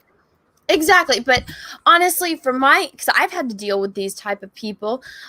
Remember when all that stuff happened with the bots that were losing their mind because I posted the picture of that one girl that I follow that did the cosplay of Starfire. Mm-hmm. And it was like the same like video over and over again. They're like, did he pick you? Did he pick you? And I was like, no, me and my boyfriend kind of picked each other, but that's not a comeback. But these people are fucking insane. So I felt like me and Jessi I think it's time for a dramatic reading. You ready, Jessi? Is your voice okay? I'm so ready for this. Okay. So, do you want to read Gina? Because I'm gonna fuck this up if I do. You got it. I can be everybody, and that works for me. In my experience, screaming at someone that they are a racist when they are indeed not a racist, and any post and or research you do will show those exact facts. And I'm sorry, these people are not educators. They are cowards and bullies. Say Black Lives Matter and post links, and we'll stop. Dear trolls, psst. Oh, but make sure you keep checking in from all your other 12 fake accounts, cowards. I'm glad you stopped following me. It's like the trash took itself out. Suckers. Mm-hmm. Suckers! Okay, here we go. I'll go, then you go. Sure. At Gina Carano. I fucking hate you racist bitch! Cara Dune would literally hate her guts fucking a racist. Give up your career, racist bitch! If you don't support BLM, you're racist. End of story. So how does it feel being a racist dipshit? Explain why you're a racist cop supporting bitch. I feel like we should also read the names of these accounts. Okay, that's as far as I can do. Can you see them or no? Not really. Okay, so that was from Casey Zero Lou Supremacy. Oh my god. Somebody has supremacy in their name. That says a lot about them. Right. Sarah, CEO of Sabdala, and then their thing is Admadalla's Jedi. That's their name. Let's see. Racist, you have to show us that we're wrong rather than simply tell us. Is asking you to prove that you're anti-racist, which is different than just not being racist, really too much to ask for? So it's like guilty until proven innocent. That's just stupid. It's not enough to not be racist. You have to be anti-racist. I'm sorry, but nobody in the world gets to tell you what you believe in or what you stand for and what hill to die on and whether it's right or wrong. That is not how society works. That is not how this world works. We don't have to all go around caring equally about the same things all of the time. That just makes us zombie drones. That just makes us not able to think for ourselves. It just makes us NPCs, which is what these people are. And they're just going to keep reading. Of course they are. All right, you ready for this one? This is from Sam Morales. The Twitter handle is at THFC Pascal. Miss Gina Carano, I hope you know how much of an inspiration you were to us before, but now you've come out as a bootlicker and a racist. I literally feel sick knowing I liked you. You absolutely disgust me with your behavior. Fuck yeah. Takes pill. I love how she actually. Oh, I can't see that bottom part. Oh god, I like how they literally write in here. Like I literally feel sick. No, you don't. Shut up. I'll kick you in the fucking teeth and then you can feel sick. How Yeah, about that? exactly. Quake's pill. Yeah, did you read that one where I forgot what it was, but I had like Drunk On and a few others, and they were reading over stuff, and they're like, "Oh, it was Raylo, how the end of the Rise of Skywalker," and they're like, "Takes pill because Ben died." So whenever I read these things, I always go, "Takes pill" at the end. Oh my god, I need it. Oh my god. So this is from Gigi, and their @ is Anakin's Vinyl. At Gina Carano. Just say you're a racist bootlicker and go. Takes pill. Ree! The thing is, like, people realize that she's Hispanic as well as a woman, right? Like, she's already a minority They herself. don't care unless you agree with Bless excuse you. me, them 100%. You are a racist, and You're unless right. you tell them exactly what they say. And let me actually come back to this because I want to show you guys something. So this is what triggered them. Is she posted this picture, and so it's all of the people doing how bad guy, and this one guy that's not. He's in the crowd, in Nazi Germany, and he's not sticking his arm out. And so people lost their mind because people lost their mind because they didn't understand the picture. This is what I said. You literally could have picked a better picture to show whatever you wanted to show that you didn't have freaking Nazi on it. Why are people so funny? Saw a Nazi, now I'm triggered. Get the fuck over it. If you've never seen footage of Nazis, if you've never seen pictures of Nazis and footage of Nazi rallies, you don't understand your history. Don't give me this I'm so triggered bullshit. If you haven't saturated and immersed yourself in learning and understanding about the fucking horrors of these people, don't sit here and tell me you're so triggered. I read that shit growing up. In Hebrew school, we read Number of the Stars when I was like 8 or some shit. I don't have a memory of not knowing what the Holocaust was. This was stuff as a child. There are children's books written about the Holocaust so that children can understand at a very young age the atrocities that happened to my people and millions of others in the Holocaust. It is not enough to just turn a blind eye and say, I heard about this, but I don't need to know about it because it's triggering. No, if you don't have the balls to sit there and learn and understand and study and internalize this horror, right? If you don't fucking go to the Holocaust Museum and look over the fucking privacy walls, you don't actually understand what it is you're being fake triggered about. This shit right here, I don't know what exactly the point of the picture is, but the thing people don't understand about a picture like this, right? You can say whatever you want about this person being in this amidst them and whatnot. The fact that this person was standing in a crowd of others, not raising his hand, he risked his life for that act of defiance. He risked his entire life for that. He easily could have been called out, turned in. I mean, this is the shit that was going on in Nazi Germany. Hitler Youth were being trained to turn their parents in if they didn't support the Führer. So any act of defiance, any act, even something as simple as standing in the crowd and not lifting your hand up, was an enormous act of defiance. And it should be pointed out. And you should look and go, who is this guy? And good for fucking him. Because maybe he's a Jew. Maybe he's a Jew who had to fall in line, hide his entire identity, watch his family get carted off and killed.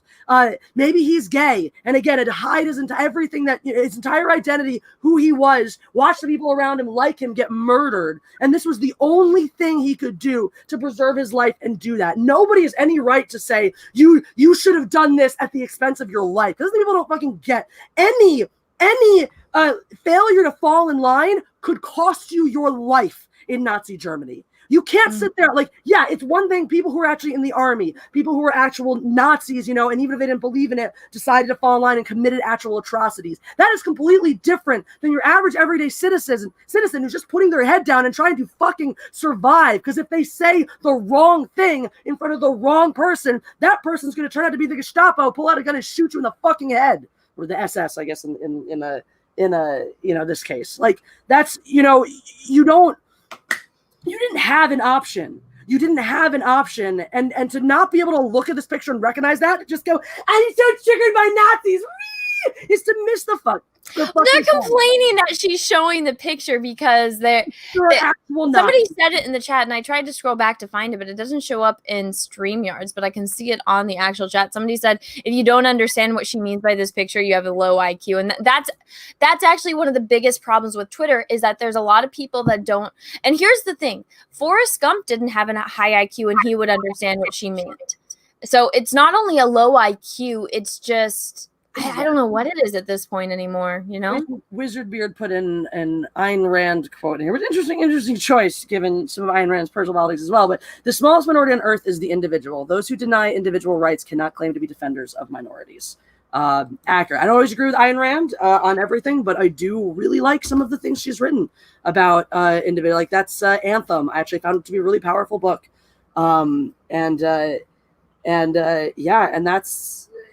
that's exactly that, you know. That's and that's the whole. Someone talking about, you know, you could have not lifting his hand up, could have gotten him canceled. Yeah, people are so fucking soft today, where it's like, let's cancel you. You know, I'm sorry, you're all running around with literal Nazis, literal Nazis cancel you by shooting you in the fucking head. So shut your effing mouths about literal Nazis. Shut your effing mouths about, you know, all this petty bullshit. It's just so frustrating how deeply and intrinsically these people misunderstand these things, and how offensive it is to families of Holocaust survivors, to the few surviving Holocaust survivors, you know, to people who actually understand what their families went through and lost in this process. People who actually sat down and read Night by Elie Wiesel or other literature, Man's Search for Meaning, you know, literature about people who actually went through this shit and understand not just also the victimhood of, oh my God, we went through this and we suffered, but the strength and the bravery of the people who survived that. And you can't understand or respect or laud that bravery and that strength without understanding the depth of the horror and what it actually meant to survive. And people like this are so fucking soft. They can't even tolerate learning about the bad stuff because it's just too much, which is why they think shit like doing cosplay is the most racist thing you could fucking do in this world.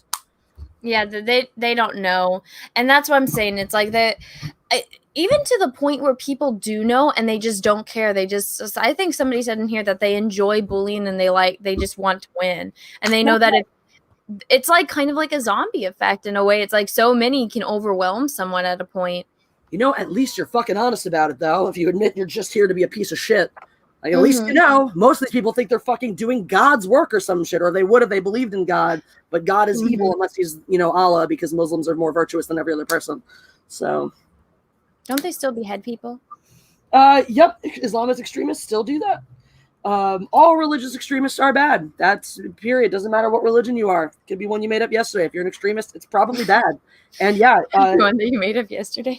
Is, you know, except for the one I'm going to make up. You guys should all follow that completely zealously and to the letter and never ever question it. Because whatever, all right, so will be good. I think this one's you. Oh yes, where are we? Oh yes, you're literally a racist. You shade Black Lives Matter. You block people telling you to say BLM. You post pro-cop propaganda. That makes you a racist, bitch. Ah! Takes pill. Whee! Oh my fucking God. Cara Dune would literally hate her guts. Fucking racist. And that's from Shappy Ridley. Great. These people are insane. Here you go. This is from Ashlyn at Shitbride. That's her Twitter handle, at Shitbride. Yeah, that sounds like who you are. Racist, pest, baby, ignorant. Like, you can't even make a fucking sentence. Racist, pest, baby, ignorant. I just said words. I have Tourette's. I have Tourette's that cause me to type random asshole words for no reason. Racist, piss, shit, fuck, baby, loser, moron. And you can see, like, some of the same people are popping up, but it's like, it's different replies and stuff. And so, like, Ashley, like, twice she has already popped up, and same with this dude, the Sam dude. All right, so this is Mel at Sunflower Hauser at Gina Carano. How does it feel to be a clown and a racist? Right! I want to know how many of these people posting are white. That's what I want to know. I want to know how many of these people replying are white, because, like, honestly, 90%. We can say 90. I'm going to say 90%. Ashlyn again. You got Ashlyn again. Oh my God, Ashlyn! All right, pursuit of ending your acting career because you're racist. Why can't you write fucking real sentences? You fucking ignorant cunt. You dumb slut. Hera CO of Plowcoon at Blade of Dorian. You are a bootlicker and a racist. Stop talking already. Gosh. Hashtag takes pill. Oh my god. Here you go. This is Lou Millibenium. Here you go. Block me if you're a racist anti-masker cop apologist. Heart at Gina Carano. Heart. Do it, bootlicker. I dare you. You weirdo. Like, wow, you have the right to call anyone. This bullshit too. It's like, why you just threw in a bunch of things. Like, okay, you're a cop lover and a racist and an anti-masker. Okay, and if she blocks me, which she's probably gonna do because you're a fucking cunt and you've probably been harassing her, you're gonna show that as evidence. You're gonna hold up this tweet and you're gonna show this. And you're gonna run around going, see, Gina Carano's an anti-masker. Gina Carano's admitted she's a racist. Like, shut the fuck up. Imno Creative, the 22, these SJWs mostly are dumb teenage girls. Some of them, unfortunately, have become adults, but they've remained, teenage girls, dumb teenage girls on the inside this whole time. Ooh, interesting from Mr. Oddball.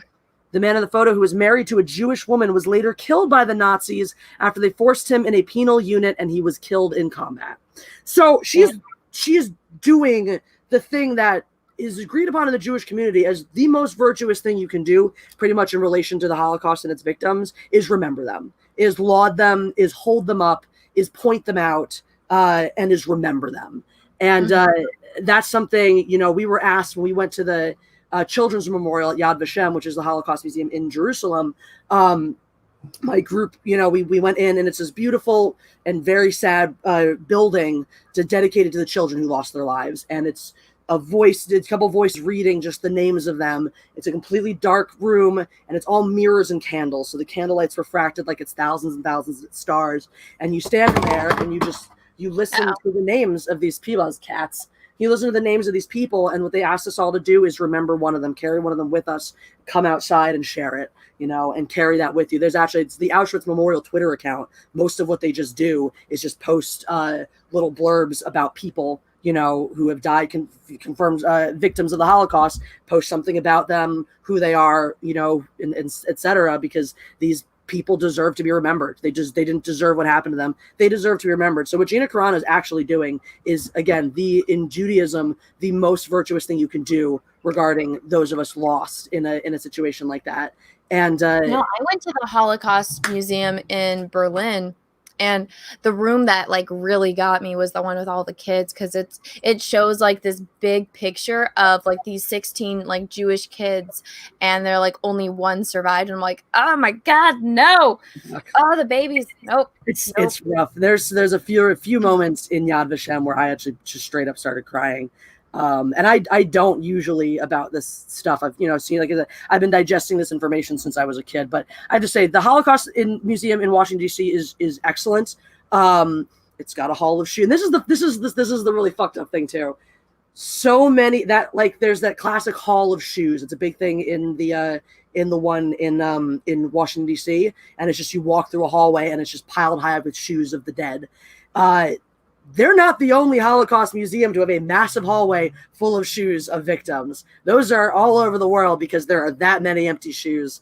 And but there were some things that got me. There was one story right in the beginning of a young man and woman who were he was courting her, I guess. But he was very shy, and so she never knew how much he felt about her. But he took a picture of her into the camp with him and had something written on it about how much he loved her. It was maybe a letter they had never gotten to send. And when he died, ultimately, the letter and the picture were eventually returned to her. She had survived, and that was how she knew how much he felt about her. And it's just stuff like that fucking gets to me, because it's so fucked up and tragic what happened, and it feels like people want to erase that now because it's too much to talk about, it's too much to think about, it's too much to see pictures of, it's too much to have the information about. And to me, you're no better than a Holocaust denier at that point. If it's too much to talk about, to think about, to listen to deal with, to honor, then why are you any better than someone who denies it even exists? If you refuse to talk about it, if you refuse to think about it, if you refuse to remember it, how are you any better? And that to me is such bullshit. It just goes right back into the things I've been consistently saying, which is that my people are forgotten in this movement. My people are treated worse than in, you know, any time in my lifetime, collectively worse, you know, than any other people. We're routinely neglected, routinely ignored, frequently called Nazis ourselves for shit like this, because people don't understand what real Nazis actually were and what that actually meant. People want to run around and say, oppression, I'm so oppressed, I'm so this. Well, and people are so fast to yell Nazi, but it's like, you don't know how evil those psychopaths were. You know, it's calling somebody a Nazi, you know, that actually means something, and, you know, to certain people that actually have brains in their head, and that, you know, they just say, oh, it's just an insult. Like, it's become to the point where, like, Nazi, we're kind of desensitized from it, because they use it so much and they don't know what it means. Like, obviously you've been to those museums. I think you and I have both been to concentration camps. I went to one of the first ones that they ever built, and when you go and you see that kind of stuff, and you see, you know, it's a very demented, out of this world experience, and you can feel all the pain and the suffering that went there, and, you know, it's very different. So having these people that just have no problem attacking someone just because she's not doing exactly what they want. All this tells me is that these are all spoiled, rotten brats, that that they never got any form of discipline from their parents. And so they have the access, they're from their phones, Twitter from iPhone, all iPhones that probably mommy and daddy pays for, Of course. that they have no idea what any of the things are that they're saying, or any repercussions from their actions, because they've never had to be accountable for the things that they've done or said. Exactly. Excuse me. Exactly. And the funny thing is, too, with these iPhones, just as quickly as they wrote some hateful bullshit on Gina Carano's wall, they could just as easily have looked up this picture and figured out why she was posting it to begin with, instead of forming a fucking lynch mob and trying to conflate unrelated ideas to say that somehow honoring a Holocaust victim is pro-Nazi and therefore makes her racist because she hasn't posted BLM. But you know what? Fuck it. The whole thing is, like, Black Lives Matter doesn't care about Black lives. They only care about certain Black lives under certain circumstances that work for their agenda. And you know what? You can read articles written by Black people who talk about how they don't feel represented by Black Lives Matter, how Black Lives Matter doesn't represent their interests. And you can do your own research and find out just how many white people are in, you know, controlling positions within Black Lives Matter. So it's like, did you see the video of the white guy yelling at the Black woman that he's blacker than she is? What? Oh my You didn't see that? It was ridiculous. Let me see if I can pull it up without getting flagged. Do you want to read a couple of these while I pull it up? Thing, gladly. I hope you fucking choke. Don't use Carrie or Leia to make some point. All people want is you to stop being shady, but you can't, can you, Gina? Fuck you. I haven't seen no one call you racist. Stop feeling sorry for yourself and see that you was said her wrong. I have seen no one. Where have you fucking been? Isn't this one of the same accounts? Oh, no, I can't see what the account names are. I feel like it's one of the same accounts that called her racist. Like, Which one? The bottom one on this first column, Ellie Jojen Day or something. Yeah, that's a new one. Okay, it's like fucking how the hell, like I don't even understand. I don't even understand.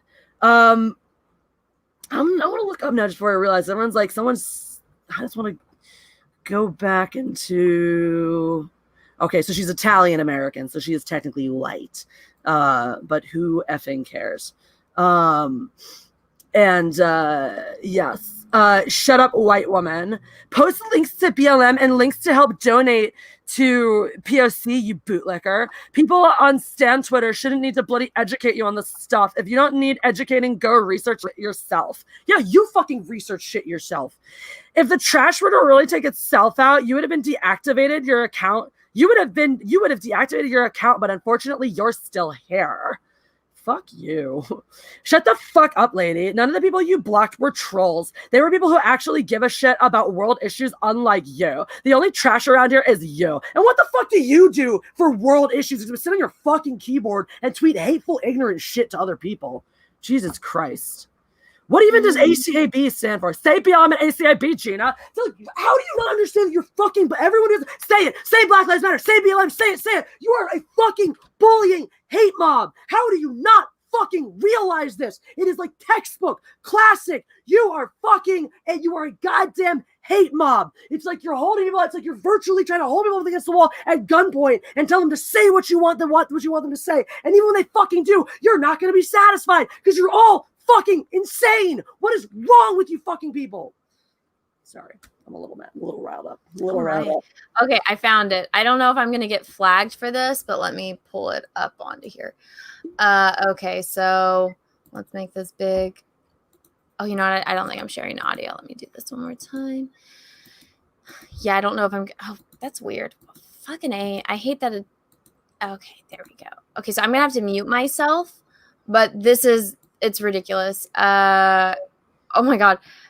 Retweet is funded in whole or party by the Russian government. What? Is that this? This YouTube channel. Okay, I guess it's Russian. Okay, I have to mute myself or else it's going to echo. So is this trying to tell us basically that this is the... Yeah, but that's not... You're right. You know, you're not black on the inside. I'm more black than you on the inside at this particular point.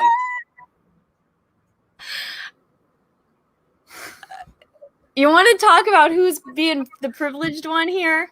Oh my God. You're not black on the inside. I'm more black than you. Textbook racism, by the way. Let's just talk about it. That's textbook fucking racism. That's basically the gist. I don't need to show the rest of it. Yeah, I'll put this link in the chat if anyone wants to. Textbook racism right there. There's no that's all that is. And this shit like this. But that's really, I mean, you know, this person coming out right and fucking saying it, that's exactly how everyone acts. Everyone else acts like, oh my God, I'm somehow more, you know, I'm more this than you, I'm more oppressed than you because I'm fighting because I'm an ally. Somehow being an ally makes you more of a fucking minority than an actual minority. Like, I'm sorry, y'all the ones running around telling us every day, you don't know what it's like to be black. It's a struggle every day. Every day people say things and do things and these things and that things. Great. So why are you going around shitting on black people all the time just so they don't agree with you? Because guess what? They live the same fucking struggle. Not agreeing with your stance on BLM or the police doesn't make them any less black. It doesn't change the experiences they have every single effing day. It's just ridiculous. Anyway. I just saw that on, I think it was Twitter, and I just like, this is real. Like you're fighting for, you know, BLM, but then you're doing the most hypocritical thing by telling a black person that they're not really black. Exactly. And that you're more, a white man is telling a black woman that he is more black than she is. I'm like, and that's what's hilarious. Sweet Jesus. It's hilarious to me. Every time a white person calls a black person racist, every time a man calls a woman sexist, it's every time someone calls, you know, a queer person bigoted, like, you know, anti-gay and whatnot. I'm sure Mecca Random gets shit like that all the time, you know, because we're part of this group. We're a hate group. We're a white supremacist group. It's like, how do you think we fucking feel about that shit? Like, you're sitting here calling me a Nazi and a white supremacist. I am fucking Jewish, so sorry. But no, and it's like, how, like, people don't even stop to fucking think for a second. Nobody knows. Nobody. And that's what everyone needs to keep in mind. You don't know someone else's experience. You don't know someone else's issues, what they've gone through. You don't know their background. You don't know what kind of family they came from, how they were raised, what their genetic makeup is, if they're gay, if they're straight, you know, whatever. You know, any of that shit. You don't know what they do, what they think, what they fight for. You just think you can sit there and fucking rail on people and treat them like utter garbage just because you don't like something they said. It's so utterly immature. It is so immature. But whatever. It's just Which one were we on? Let's say. I just the post trash things. Oh yeah, I said say BLM and ACAB, Gina. So we're down in the third column on the bottom. Do you want me to keep reading? Wait, where? Third column on the bottom. So that Chloe? one. Yeah, Chloe. Okay, I'll read it. Chloe, this is from Channel Kenobi. I see no posts from you that prove you're not a racist. The facts are that you've blocked people commenting BLM and that and people that are justifiably calling you out. The research I have done leads me to believe that you are indeed a racist bootlegger. 3 of my friends said you blocked them after you said BLM on your channel. That's my research. You're a race. People justifiably calling someone out is saying, you know, hey, Gina Carano, I noticed you haven't posted anything about Black Lives Matter and you're blocking people. Do you have an issue with the movement? That's calling someone out. No, saying you're a racist and a bitch and I hate you, ignorant slut, go die is not called justifiably doing anything. There's never any justification for acting like a child like that. That's it doesn't matter if you're right. When you start talking like this, you're not right anymore. You are an immature little baby who needs to learn how to use your words before anyone should let you type anything. So this one up here is a response. Somebody said, like, good, like, keep fighting the trolls, like, channel your inner Leia. And she said, I am. Or, like, your inner Carrie. And so she posted that one. And then this person says, leave Carrie alone. She beat your racist ass. I'm like, do you not know anything about Gina Carano or how she became famous? Yeah, it's like, no, she functionally wouldn't. Because if you want to talk about Carrie Fisher in her prime, she was a waif with no martial arts experience, as from what I know. And older Carrie Fisher certainly wasn't the picture of shape. And now she's dead, so she can't beat anyone's ass. But rest in peace, Carrie Fisher. You're a wonderful woman. But Gina Carano is an actual MMA fighter. Like, not even, you know, like pro wrestler or something that's very athletic but staged. Like, no, she fought people with her fists and other body parts. Legs, I assume, were involved at some point, and got the shit kicked out of her. Like, this woman is tough as fucking nails. Y'all are sitting here commenting because if you saw her in person, you wouldn't have the balls to say anything to her fucking face. I'd love for one of these people to see her on the street and take a fucking swing at her and see what happens. Please give her a reason to knock you on your dumb fucking actually racist ass. God damn. You want to read this one? Oh, yeah. Racist, you have to show us that that we're wrong rather than simply tell us. Is asking you to prove that you're anti-racist, which is different from just not being racist, really too much to ask? I know, you fucking prove it. All you're doing is saying that all you've done is tell me that Gina Carano's racist. Why don't you fucking prove to me that she is racist, huh? If you haven't proved to me that she is racist, why should I just take your word for it for you just telling me that she is? Fuck you. So I don't know if you know about this ongoing joke from the Jack Show, but Cecil, every time he sees like Gina Carano, she gets beat up or brought up, he's like, I could beat her ass. No, he couldn't. So we're trying to get a Gina and Cecil and Gina fight. That would be amazing. I would pay all the money to see it, and I would put all my money on Gina. Mm-hmm. Actually, no, I'll put my money on Maya. Better odds, and then I'll break her leg the night before the meet. So. I wonder how does it feel to be a bootlicking racist? You know, and you can tell it's all the same ones. I don't know, lady. Look in the fucking mirror. Maybe you'll figure it out. It never stops. The 38-year-old bootlicker is being bullied. Calling you out on being a bootlicker isn't trolling, Gina. It's calling you out on being a bootlicker. Yeah, no, but it actually kind of is. So, ACAB stands for all cops are bad. Well, that's a retarded slogan. It's so fucking. Let's just make absolute statements about entire groups of people and write them off based on that. Gee, what does that sound like to me? All right, bigotry. That sounds like fucking bigotry. We have lumped an entire group of people together based on one simple fact, and we are discriminating against them for all being part of the same group. That is the definition of bigotry. No, the definition of bigotry doesn't include things like minorities, protected groups, or, power imbalances. Bigotry is singling out one entire group for arbitrary reasons and hating collectively on every single one of them as a result of your fucking prejudice. So that's all. Let's see. You read that one. Let's see. This person's thing is shut down or thumbs down and then shitdin. That's their Twitter handle. Yeah. Gina, trust me. People doesn't care about you that much to open 12 fake accounts, and we did nothing but to educate you about this. None of us said anything offensive. Maybe you and your racist ass shouldn't have ignored us in the beginning and listened what we were saying. First of all, maybe you should learn to write. Second of I all, know.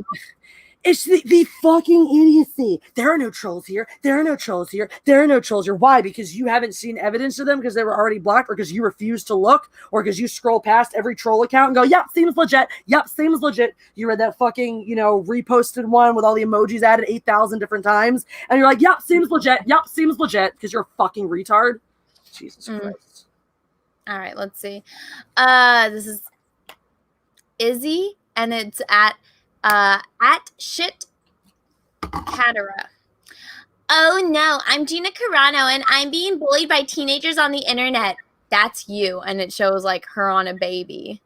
So and, like Blue Lives Matter. So here's the thing, right? This is the third or fourth account now that has shit in the title, the SHT in the title, or the STH or whatever it is, SH. We have a bunch of like shit ones in it too. I'm like, that people putting shit in their handle or a version of shit in their handle is not like a regular thing that just people do. I don't see a whole lot of people with shit in their handles. That says to me, again, it's either the same people, the same group of people that are all like, so just no one is bullying you. You've been shaded by you've shaded the BLM movement. You've black people commenting on your posts. You're not racist, and prove me wrong, because it looks pretty racist to me. Where does she shade on BLM? Like, and also justify the show? It's because I guess she hasn't posted about it. So that's throwing shade on them. I haven't fucking posted about it because I don't support that organization, because from what I've seen of them, they don't support all black lives. So why would I support them if I believe that all black lives matter? It just seems inconsistent. It seems if I really believe that black lives matter, I wouldn't support an organization that's only concerned with protecting black lives when it fits their agenda. I would be to support an organization that's interested in preserving all black lives, from black on black violence, from natural causes, that disproportionately affect their community, etc. Onwards and upwards, not just only when black people are shot by white cops. That's that's not that doesn't strike me as being, in favor of black lives. That's in favor of select black lives, of martyring people like George Floyd to get more money for their organization that probably pockets more than half of it. All right, here we go. This is from Jessi at Dior. I can't even say that. Oh, and by the way, there's no trolls. Everyone just hates you. X. Yeah, so same argument. Turnabout's fair play. Yeah, there were no trolls about The Last Jedi. We all just hated that fucking movie. So you don't get it. And that's the thing. These people want it both ways. Anytime there's a plethora of people hating on one thing that they like, oh, it's all trolls. It's all Russian bots and trolls. Great. And the second y'all do that shit, there are no trolls here. It's just a fucking cognitive dissonance. It's this double think where people basically start with the assumption that they're right. And go, and everything else, all the rest of the logic stems from there. Stems with the basic assumption that whatever they do and say is right and virtuous, and everything else they twist to fit that narrative. Oh, there are clearly no trolls in my movement because we're right.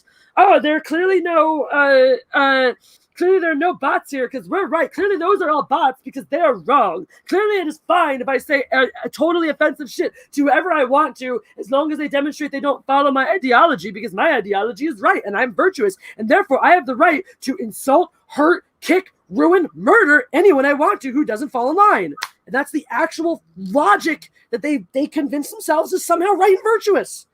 It's so fucking retarded. All right. Your turn. This is from Shit Tori. Hey, YK. I don't know what that's supposed to be. What? No one cares enough about your rassless ass to come here with more than one account. Really, because all the evidence seems to be to the contrary. Let's see. Isabel Lightwoods Nova at DJ Arnis Jedi.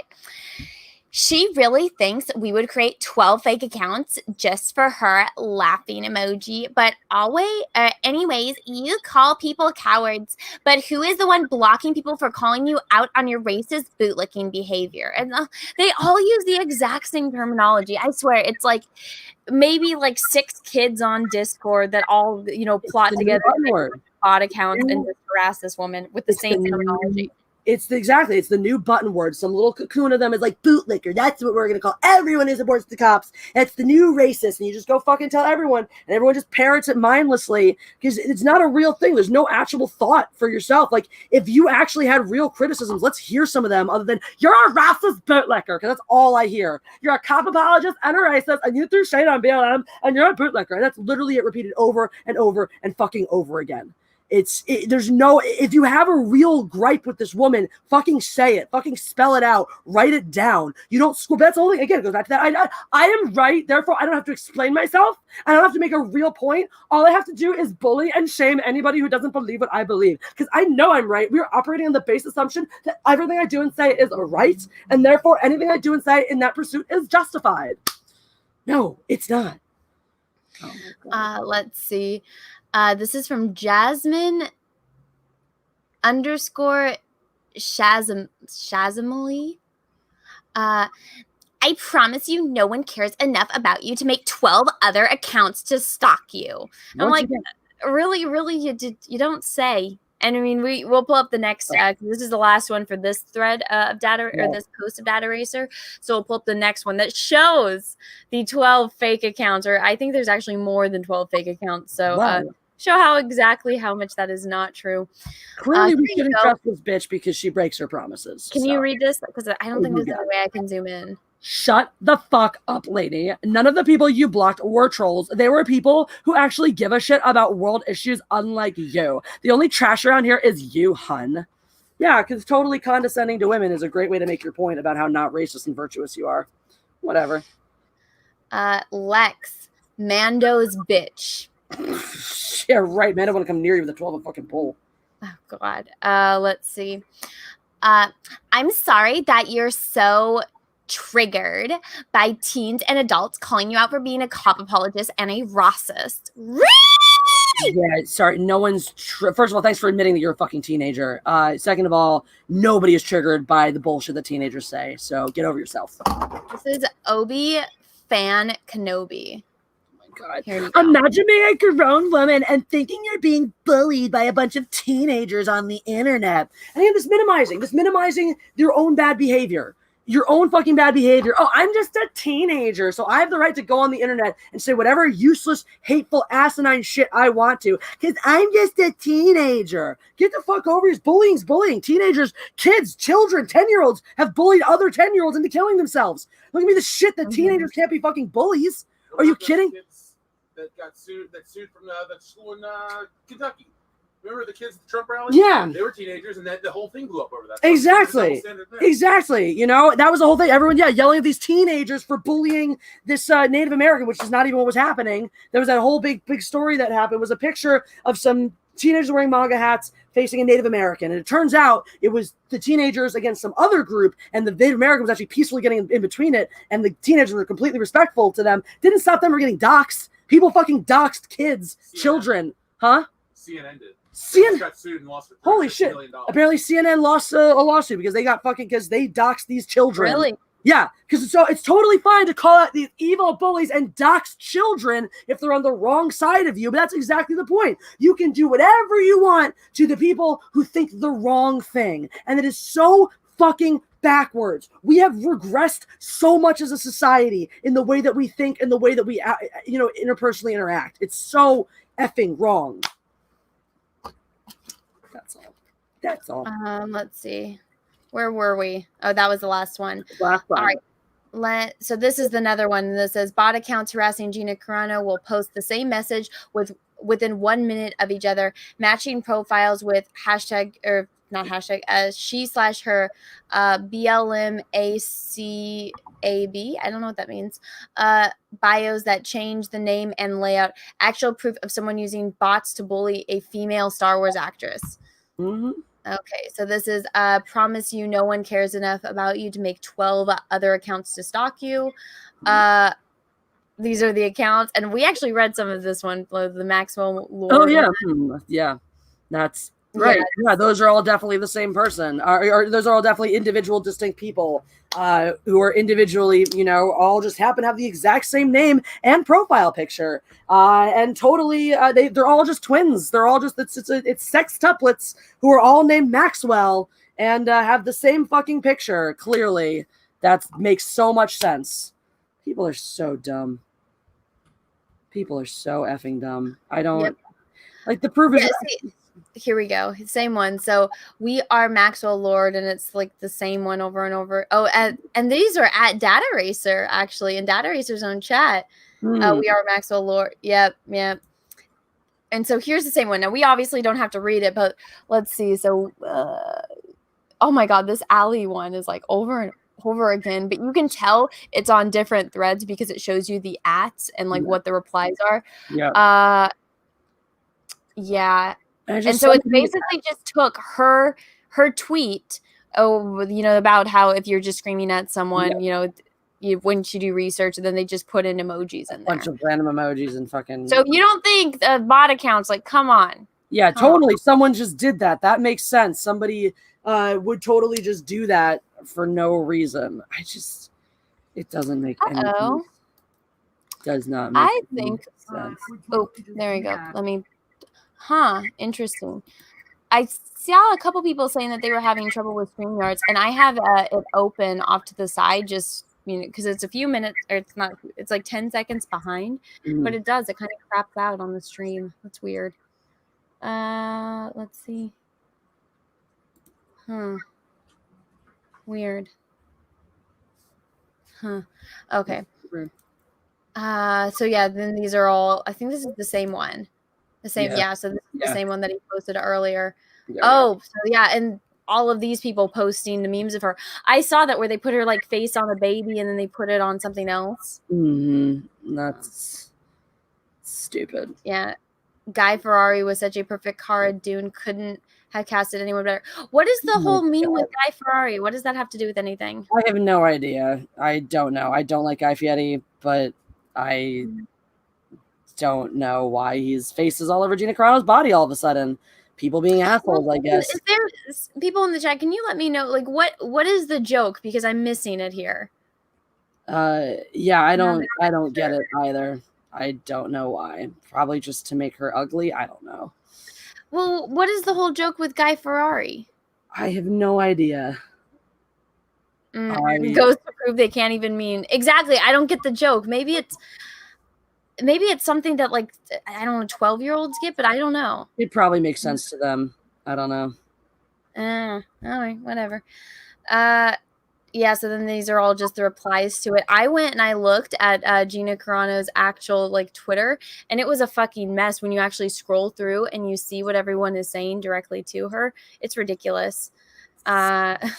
It's so funny to me, too, when you read this stuff, because, some of these are actual teenagers, and some of these are grown-ass adults, though, and it's like, I never understand when grown-ass adults always want to, like, they just, like, how, I mean, I get it. Most people are stupid. Most people are this stupid. But it always just blows my mind that it's like, you're that uncreative, you know? Whenever I get into it on Twitter, I get into it with people, one of the joys for me is coming up with the most creative ways to insult people possible. You know, people just want to go for the low-hanging fruit, you know? It's like when everyone sits there and, like, wants to tell me, like, oh, you're a lesbian or some shit like that. It's like, dude, I got that shit in elementary school, you know? Find something new to say. Be creative. These people aren't even creative. It's like, no one's bothered by you. Like, you think you're getting under their skin? You think you're sitting here like, oh, I'm totally... First of all, she's Gina fucking Carano. She doesn't care about you, you know, except for the fact that you're spamming her ad on Twitter. You know, she's not sitting here replying to you or sitting here going, I can't believe someone in the internet thinks that I'm racist. She doesn't give a shit. She's laughing her ass off about it. You know, that's like, I don't, like... Up your game, troll. Seriously. Like, if you want to hate on people, be better about it. If you want people to care about the shit that you sling at them, come up with something fucking innovative. Because like you said, everything's just like a copy-paste of what everyone else is saying. You know, it's the same Exactly, thing. because they don't think for themselves at They all. don't. They don't come up with anything creative. They don't come up with anything, you know, inventive. They don't come up with anything poignant either. Like, make a point. Why are you here otherwise? You're just here to hate on shit? Like, again, I don't understand that, you know? Even in this instance of a public figure, I don't understand this obsessively, like, following people, reading shit that they do, watching shit that they do, just to be hateful about it. It's like, don't you have a life? Are you that sad and pathetic that all you're doing, it's the biggest irony too, is all these people who want to be like, go out and do something, prove that you're not racist, prove that this and that. Like, what are you doing all day? You clearly have all this time to make 12 fucking accounts and harass Gina Carano. I'm sure there are more virtuous things you could be doing with it. But no, owning the racists is the most virtuous thing no, it's fucking not. First of all, because you're owning nobody. These people aren't actually racist. Nobody cares what you have to say. And what the hell are you actually doing for your cause in the interim? You're not. You're just being pathetic. You're just wasting yours and everyone else's time. I just don't get Exactly. it. So. I'm trying to like think of words. I'm like spamming out because this is like just full of caffeine. So it's like when you're trying to talk, it's like blah, blah, blah. But but no, it's like it's a bunch of kids that don't have jobs that, well, obviously right now, since everyone is locked up because of COVID, you know, nobody's going out and doing stuff. So I feel like that's getting people more like the anxiety is rippling and they're about to explode. So with all of this, they're going extra harder on people right now. And so they have time. This is why before the plague entered into our lives and everyone actually went to work and had jobs and stuff, you know, it was very obvious that they were children, and, you know, only children would have time on their hands to make or you know, loser adults that don't have anything else to do with their lives, but, you know, make other people's lives miserable. But yeah. At this point, it's like people that do this, anyone with a shred of common sense can see right through what they're trying to do. But it's like, oh my God. People have been saying, you know, Twitter, it just needs to get nuked. I'm kind of on that, you know, right now. It's like, it really does. I think the world would be a better place if Twitter didn't exist. Yeah, most likely. I use it for my own entertainment, and that's pretty much it. So that's the thing. I never get wrapped up in these things. Like, people, you know, I don't know where people find all this time. You know, I post some stuff. I get into Twitter battle here and there. You know, I've lost maybe a grand total, like maybe 1 or 2 days where I've checked in more than, you know, lost a little more time than I would have wanted to having a Twitter fight with somebody. But it gets old and tiresome because the people just say the same shit over and over again. And you're 100% right. Totally right, Macy. Absolutely. And it's the same. It's like, I don't have time for that. I'm a busy person. I'm creating things. I, you know, recorded a cover and shot a music video in the past month. I make, you know, making videos for my channel. I'm working on a channel for my fucking cat. Like, I've got shit going on in my life. Cat. Well, we are just past the 2-hour mark. So I've been chugging out of my gallon water bottle. So I have to pee. Do you want to kind of talk a little bit about your music video, and then I'll come in, we can listen to it, and then I'll read super chats, and then we will call it a day. So I'll be right back. Sounds great to me. Yeah. So for those who are not familiar with my channel or my work, this is very out of left field for me in terms of what my previous content has been. But it was something I've always loved music. I've always been a musician. You know, since I started playing instruments when I started playing piano when I was 8. I started writing songs when I'd write these dumb little songs. I like record them. They're all somewhere. One of these days I'll find them and put them on Patreon and stuff. But I always like silly little songs I wrote when I was, you know, as young as like 6 and 7 and stuff. And I just always loved that. And I've written some of my own, I'm working on some of my own right now, but it was having a lot of anxiety this morning, a couple, you know, weeks ago, close to a month ago now, actually. And this one song popped in my head, which weirdly was it's called Angel from Montgomery. It's by John Prine, which he just died earlier this year. And it's sort of a folky country kind of song. Bonnie Raitt did a very popular cover of it, version of it. And I didn't, it was never my favorite. I learned it in mandolin class in college. We would play it and sing it and stuff like that. It was never my favorite song. You know, I always liked it enough, but it was never like my number one favorite one. For some reason, it just popped into my head and it sort of helped me feel a little better. And then I started getting this idea of like covering it and what I'd add to it, because all I knew was just, the chords and the melody on the mandolin, and how would I make this my own, and then sort of getting this idea for this video that was trying to sort of be an outward expression and reflection of some of the crap I was going through myself, and came out with this. And I just put it up earlier this week. It's called Angel from Montgomery. And so I can share it if you guys would like. And where is it? Here it is. Share audio. There we go. So whenever you want, you can throw it up. And so you have not seen the finished product yet, right? Anna? Are you Anna? I can't hear you. Okay. Make All right. it. You want to make it full screen? Sure thing. Yes. And so you have not seen the finished product yet, though, right? Mm-mm. All right. Cool. All right. Away we go.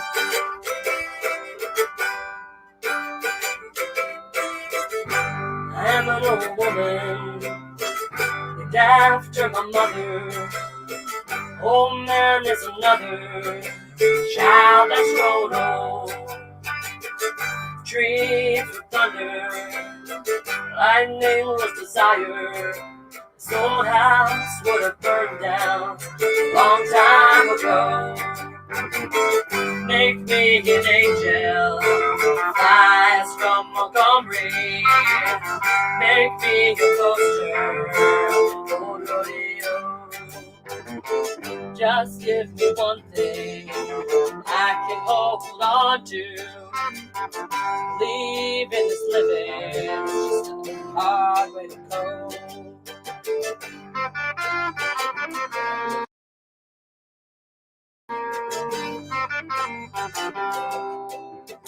When I was a young girl, I had me a cowboy. Wasn't much to look at, just a free rambling man. That was a long time ago. No matter how I tried, the years just flow by like a broken down dam. Make me an angel, flies from Montgomery. Make me a poster of an old rodeo. Just give me one thing I can hold on to. Believe in this living, it's just a hard way to go.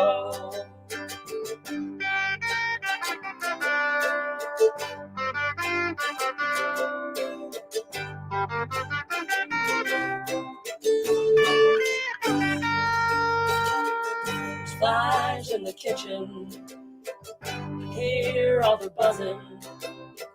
I ain't done nothing since I woke up today.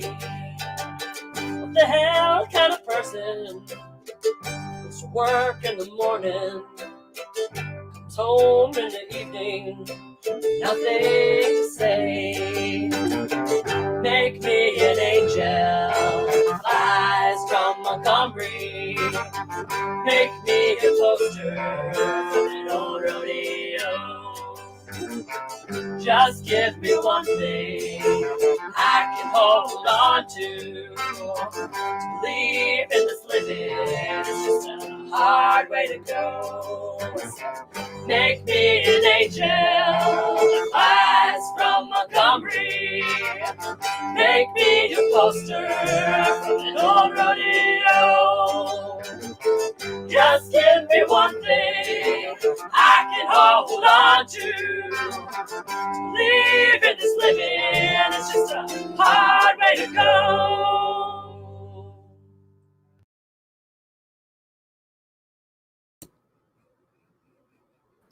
There it is. That's the one. So the link is what's right on my channel. It's like the last thing I posted on my channel. So if you want to check it out without the lagging issues and stuff, but I think it was coming from my end. Yeah, I muted you once I made it full screen, but it's fine. But it's I also, liked it yeah, a lot. thank you. I really enjoyed doing it. I'm going to make more. So it's You just can it's put fun that for me. screen of yours to good use. Not in that actually. No, Not I'm in that saying one. you can in the future. Oh, I can. Oh, definitely for future videos. Absolutely. Yeah, I fully intend to. I have a wonderful green screen now that was given to me by Mongo's Big Thanks, who is awesome. His channel's up. He's also, I just saw on Twitter, I retweeted it. He's doing a giveaway. He just recently started a channel, just got his first 100 subs. He's doing some sort of Godzilla giveaway. So I retweeted that. So make sure you go check that out and comment on the thread if you want to be if you want to qualify for said giveaway. So I remember he did this one video where he posted on Twitter where he was talking about how his sister was pregnant and how like he got to feel her baby kick and how like magical that was for him. And now the baby, he posts pictures of the baby sometimes. I was like, it's so cute, little baby. That's adorable. Yeah, Mongo came on my channel a couple times now, or just the one time. I think maybe just the one time. We brought him on to talk about his channel, his Godzilla stuff, and all that. He's a really fun guy, really cool guest. So definitely recommend to any streamers out there, and to Anna as well, if you're ever looking for a fun guest, you want to talk Godzilla and that kind of stuff, movies in general. He's definitely a movie guy as well. He's definitely. What was Jeff doing? Was he filming it for you? Some of it. So he filmed the handheld part. There were a couple times too where when I set up a stationary shot where I still needed him to like push play on the music or push play at start on the video based depending on where I was to get it all synced up. So he did help out a lot with those things. He helped me, get anything moved around and stuff that I needed to do. He was incredibly supportive the whole time too. So that was great. But yeah, it's on my channel, so make sure you drop it a like and share it around too. That's one of the things because this is out of my usual niche of what I'm doing. It is, I would love for more people outside of my usual audience to be able to see it as well. People might enjoy it and whatnot. So, by all means, go ahead and share it around with whoever you'd like. If you like it, if you don't, that's cool. Everyone's entitled to not enjoy it and whatnot, and their opinions, etc. But if you did like it, please share it. I need to clip that Brie Larson where it's like, what was it? Keep your comments to yourself. It's like, oh, sweet Jesus, woman. Nope, comment away. I'm not Brie Larson. I don't have thin skin. So comment away. If it's just you wanting to exercise your pathetic anger because you're jealous that somebody else can do something that you can't do, go for it. I won't read it. If you have actual legitimate criticism, great. I might actually take it into account. And of course, anything nice you have to say always feels wonderful to receive. So thank you. That's all. Anyway, yeah. So that's what I have to say about that. Thanks for watching. Appreciate the love in the chat. So thank you guys. All right, let me pull up these super shots and let me finish this, and then I guess past the 2 hours, so we will end this once I'm done reading super chats. Okay. Let's see, where was I? Let's see. Wicked Steel, thank you for the super chat. Excuse me. Good Morning Vietnam. Yeah, did you ever watch that? Well, I did not watch that one. I actually have not seen that one, but I really, really want to. It's on my list. There's been like a few glaring errors in my film education, especially regarding Vietnam, and that's one of them. So I would like to correct that. No, he's not. I'm getting it mixed up with a different movie. I don't know, maybe. Let me see. I don't know if I'm getting... I can't remember if Harrison Ford is in it or if that's Apocalypse Now. I don't think Harrison Ford was in Apocalypse Now. Maybe he was. But maybe he was in that one. Was he in it? I don't know. Let's see. He might have had a smaller role in that. But yes, let's see. I will look too. Someone in the chat probably knows too. No, I think he was in Apocalypse Now, wasn't he? Yeah, I know Robin Williams was in it. Let's see. But let me see. Harrison Ford filmography. All right, let's go to the 70s and work from there. Oh yeah, he was in Apocalypse Now. Duh. Okay, there we go. That's the one I'm mixing up. Yeah, he was. He was in Apocalypse Now, and that I think is the only Vietnam movie he was in that I can see, that I know of anyway. But yeah, '70s were such an interesting time for filmmaking. I mean, there's so much They going were. on, and there was so much. I mean, there's just as much going on in the world today. But the thing is at the time, I was like, we go back to what we talked about with Lucas and whatnot. There was room for people to take risks, you know. And when these people, when the Coppolas and the Lucases and were embraced into the mainstream, the Scorseses, they weren't muzzled the way they are now. They were actually, you know, because they had developed this clout, they had gained clout on their own, and so the studios were a lot more malleable and willing to let them kind of have their way and do what they wanted to do, give them a little bit more free reign, which now you really only see today when an independent studio that's affiliated with a larger studio is in charge of these kinds of projects. The creativity there's more fear. There's too much fear, and it blocks out the creativity, basically. The fear of failure, the fear of losing money, the fear of trying something different, having it not succeed, the fear of getting canceled, all this stuff it's permeated our culture, it's permeated our creativity, our movie making, our story writing, etc. And it just forces people. There are people still out there with these incredible ideas, with these innovative concepts and stories they want to tell, and they're forced. I mean, look at Lucas. Lucas very well may be working on some really interesting screenplays that he's out of the limelight, and hopefully, if he is creating stuff like that, that it's sees the light of day sometime somewhere. To me, that's Lucas. He's not really a writer. He's not really a director. He's a creator, even if the dialogue itself, eludes him, he creates beautiful stories. And that's what we used to love about our filmmakers back in the day, is they created stories that were interesting, that were compelling, that people wanted to see. And we've lost that creative spark. It's like maybe it's social media, maybe it's like roboting out on my end. Oh, I'm freaking out. I think it's StreamYards though. StreamYards is being really fucking weird. Yeah, because usually that's the thing, is usually when we're having internet connectivity issues, I see you beep booping me and vice versa. We haven't had too much of that with each other. I think it's just the server. But anyway, these things happen. Let's see. Yeah, it froze on my end. I don't know what the hell is going on. But let me finish reading these. Arthur P., thank you for the super chat. SOS DVD may have been cut. SOS.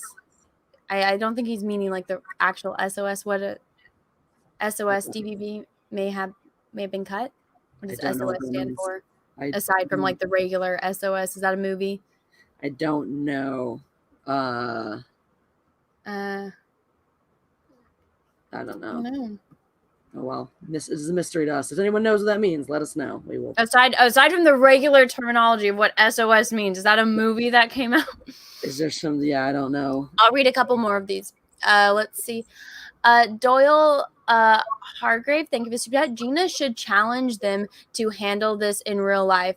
Oh, I know. I saw a lot of people saying that. It's like you should why you want to say that to Gina Carano's face and see how well that ends up, Right. She could probably take on 10 of them at once. Mm-hmm. Seriously. Let's see. It's like One Punch Man with her, I feel like.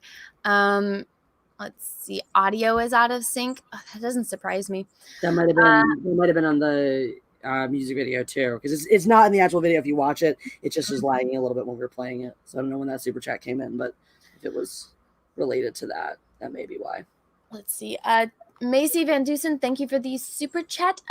Tweeting hatred is a lot easier than getting in someone's face and risk getting slammed to the ground.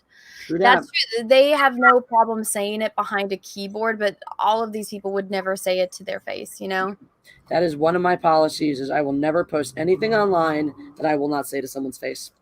Oh, probably meant Rise of Skywalker. Okay, I gotcha.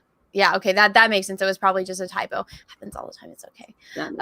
Let's see. George P. Gatsis, thank you for the super chat. This is a minute story. Can we talk about something serious, like the upcoming Star Wars Disney going to announce the Dash Rendar series? I don't know if they will or not, because I don't know if you know who that character is, Jessi. Oh, yeah, God, I used to play Shadows of the Empire on N64 all the time. That was one of my favorite video games. I love Dash Rendar. Dash Rendar is one of my favorite Star Wars characters, period. And I haven't read his books, the books about him, but I played that game extensively. And based on that alone, he is one of my favorite Star Wars characters, and the Outrider is one of my favorite ships. So honestly, at this point, any character that is good that you that they could potentially make a very interesting movie or TV show on, it's in Disney's hands. They're gonna fuck it up. Yeah, I mean, so far, I don't guess, like everyone's like, oh, if they just did Revan or KOTOR, I'm like, stay the fuck away from them. so people are really just talking about Dash Rendar. So that's apparently Timothy Olyphant joined the Mandalorian season 2 cast, and some back in May, and some people were saying that he looks like he looks like a Dash Rendar, so maybe he'll play Dash Rendar. Apparently, it's back in December, Zachary Levi said something about wanting to play Dash Rendar, and comicbook.com has just in April said that, the Clone Wars, I guess something in the Clone Wars just basically opened the door to bring Dash Rendar in. So it's all very speculative. It's the kind of thing too, where it's like, I mean, we've seen the rumor of the Lando series. It's not announced. It's not going to be announced. We see all these, there's no reason. There's no production happening right now. There's no wide scale production happening. They can go back to production with certain certain restrictions. So even if they are able to shoot certain scenes, they're not able to shoot every part of a project, an action-based project. So I'm also seeing the chat, just heads up. Some people are saying, like, if you try to skip ahead, or if you refresh your browser, if you're having lagging issues, people are saying refreshing has fixed it. So if you are still having issues, throw a refresh. But yeah, it's just it froze on mine too. It's fucked. I saw somebody before we started the stream that was commenting in the chat, and they said that StreamYards has been fucking up all day. And that was the same thing that happened over when it showed up on my main page, and it shows all the people that you're subscribed to, and it'll have like a little red dot with like space bars around it that says like, oh, they're live. And it told me Mahler was live, but then I went on his channel. I'm like, is there another fucking EFAB on Wednesday that I'm missing? And it wasn't there, and it didn't show anywhere on his channel that he was live, so I don't even know if he is or not. But I don't know what's going on with that. It's just probably a bad day for streaming, but that's okay, because this is going to be re-uploaded onto my secondary channel, that's Star Wars Girl Live, so that way if anyone misses it, they can always watch the replay, so it's fine. This is when Jessi and I have blocked out during the week when we can do this. Let's see, YouTube's been sucky today. Yeah, whatever's apparently. Well, I remember somebody was saying that, it would be super cool if they did like a Kyle Katarn show. And I was like, yeah, I know a lot of people that would fucking love to see that. But guess what? Disney has a way of getting a hold of, characters that we love, like Luke Skywalker, like Princess Leia, like Han Solo, and fucking them up. So I'm like, stay the resurrecting characters that died. Stay the fuck away from these good characters. Until such a time that Disney has sold Lucasfilms back to Lucas, and he, in his retirement has appointed good creatives to run the thing and make more Star Wars. Stay the fuck away from any of my favorite characters, because it's just not good. It's not going to be good. It's just something that, shit. Yeah. Apparently, something got copyrighted on this stream. Oh, was it from my video? I hope no. not. It was probably from the clip that I showed of the BLM fight. Because if I get anything, because it should, it's supposed to let me know if there's anything. My back end is actually not loading on YouTube Studio. Mm-hmm. I just got the email, and it's like doing the spinny gray thing of death, because I clicked on the link to see if it could open up in YouTube Studio, and it's not opening up in another tab. And the stream is frozen. Yay! Oh my goodness. The chat's still appearing on StreamYards. I don't know what the hell's going on, but yay, gotta deal with that. So I can't read if there was any more super chats. I can't see any of them, so I apologize. And next live stream, I will read them as soon as I get all of this back up and fixed.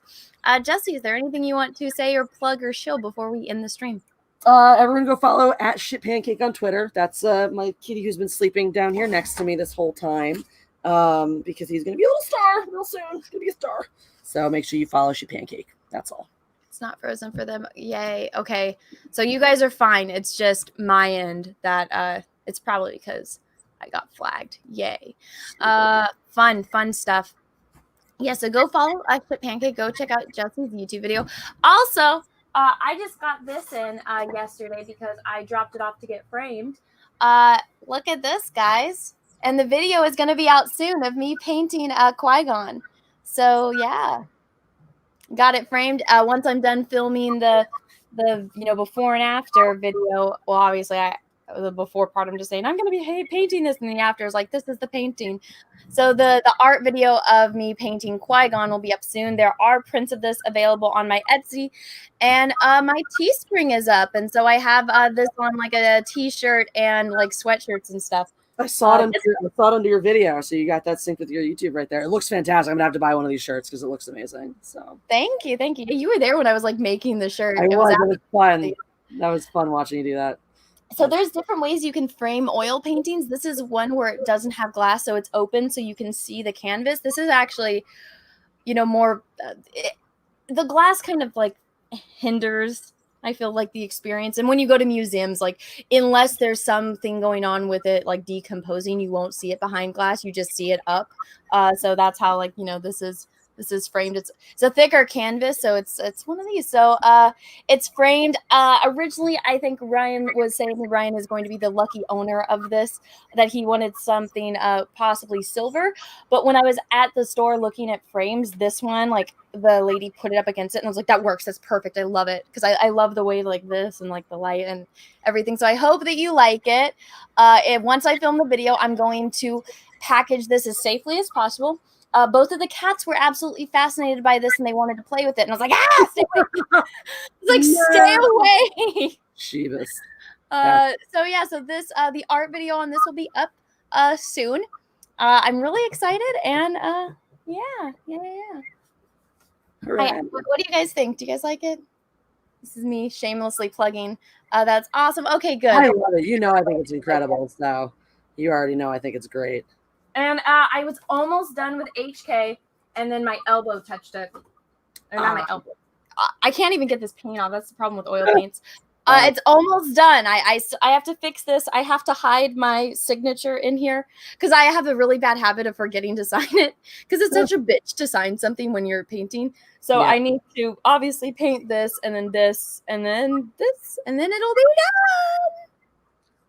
It looks so cool. You don't know who those characters, do you? No, you've explained it to me, though. Yes, it looks fantastic. It looks awesome. All right, so again, if I missed your super chats, I am sorry. YouTube is on my end. It's like a frozen spinny thing of death because I got copyright claimed for that little clip of the politicalness stuff, which is usually why I don't show that kind of shit. But it is what it is. So thank you so much, everyone, for watching, for tuning in. And this is going to be re-uploaded onto my secondary channel, that's Star Wars Girl Live. And next week, we'll be over on Jessi's channel for episode 14 of the Matriarchy. Jessi, any final words? That's all, folks. Bye, everyone. Bye, world. I'll tell you where I thought I came in the forest, when the lightsaber goes like this and flies off. I said, oh, what a great entrance. Ray caught it? She hasn't even been to Dagobah for training.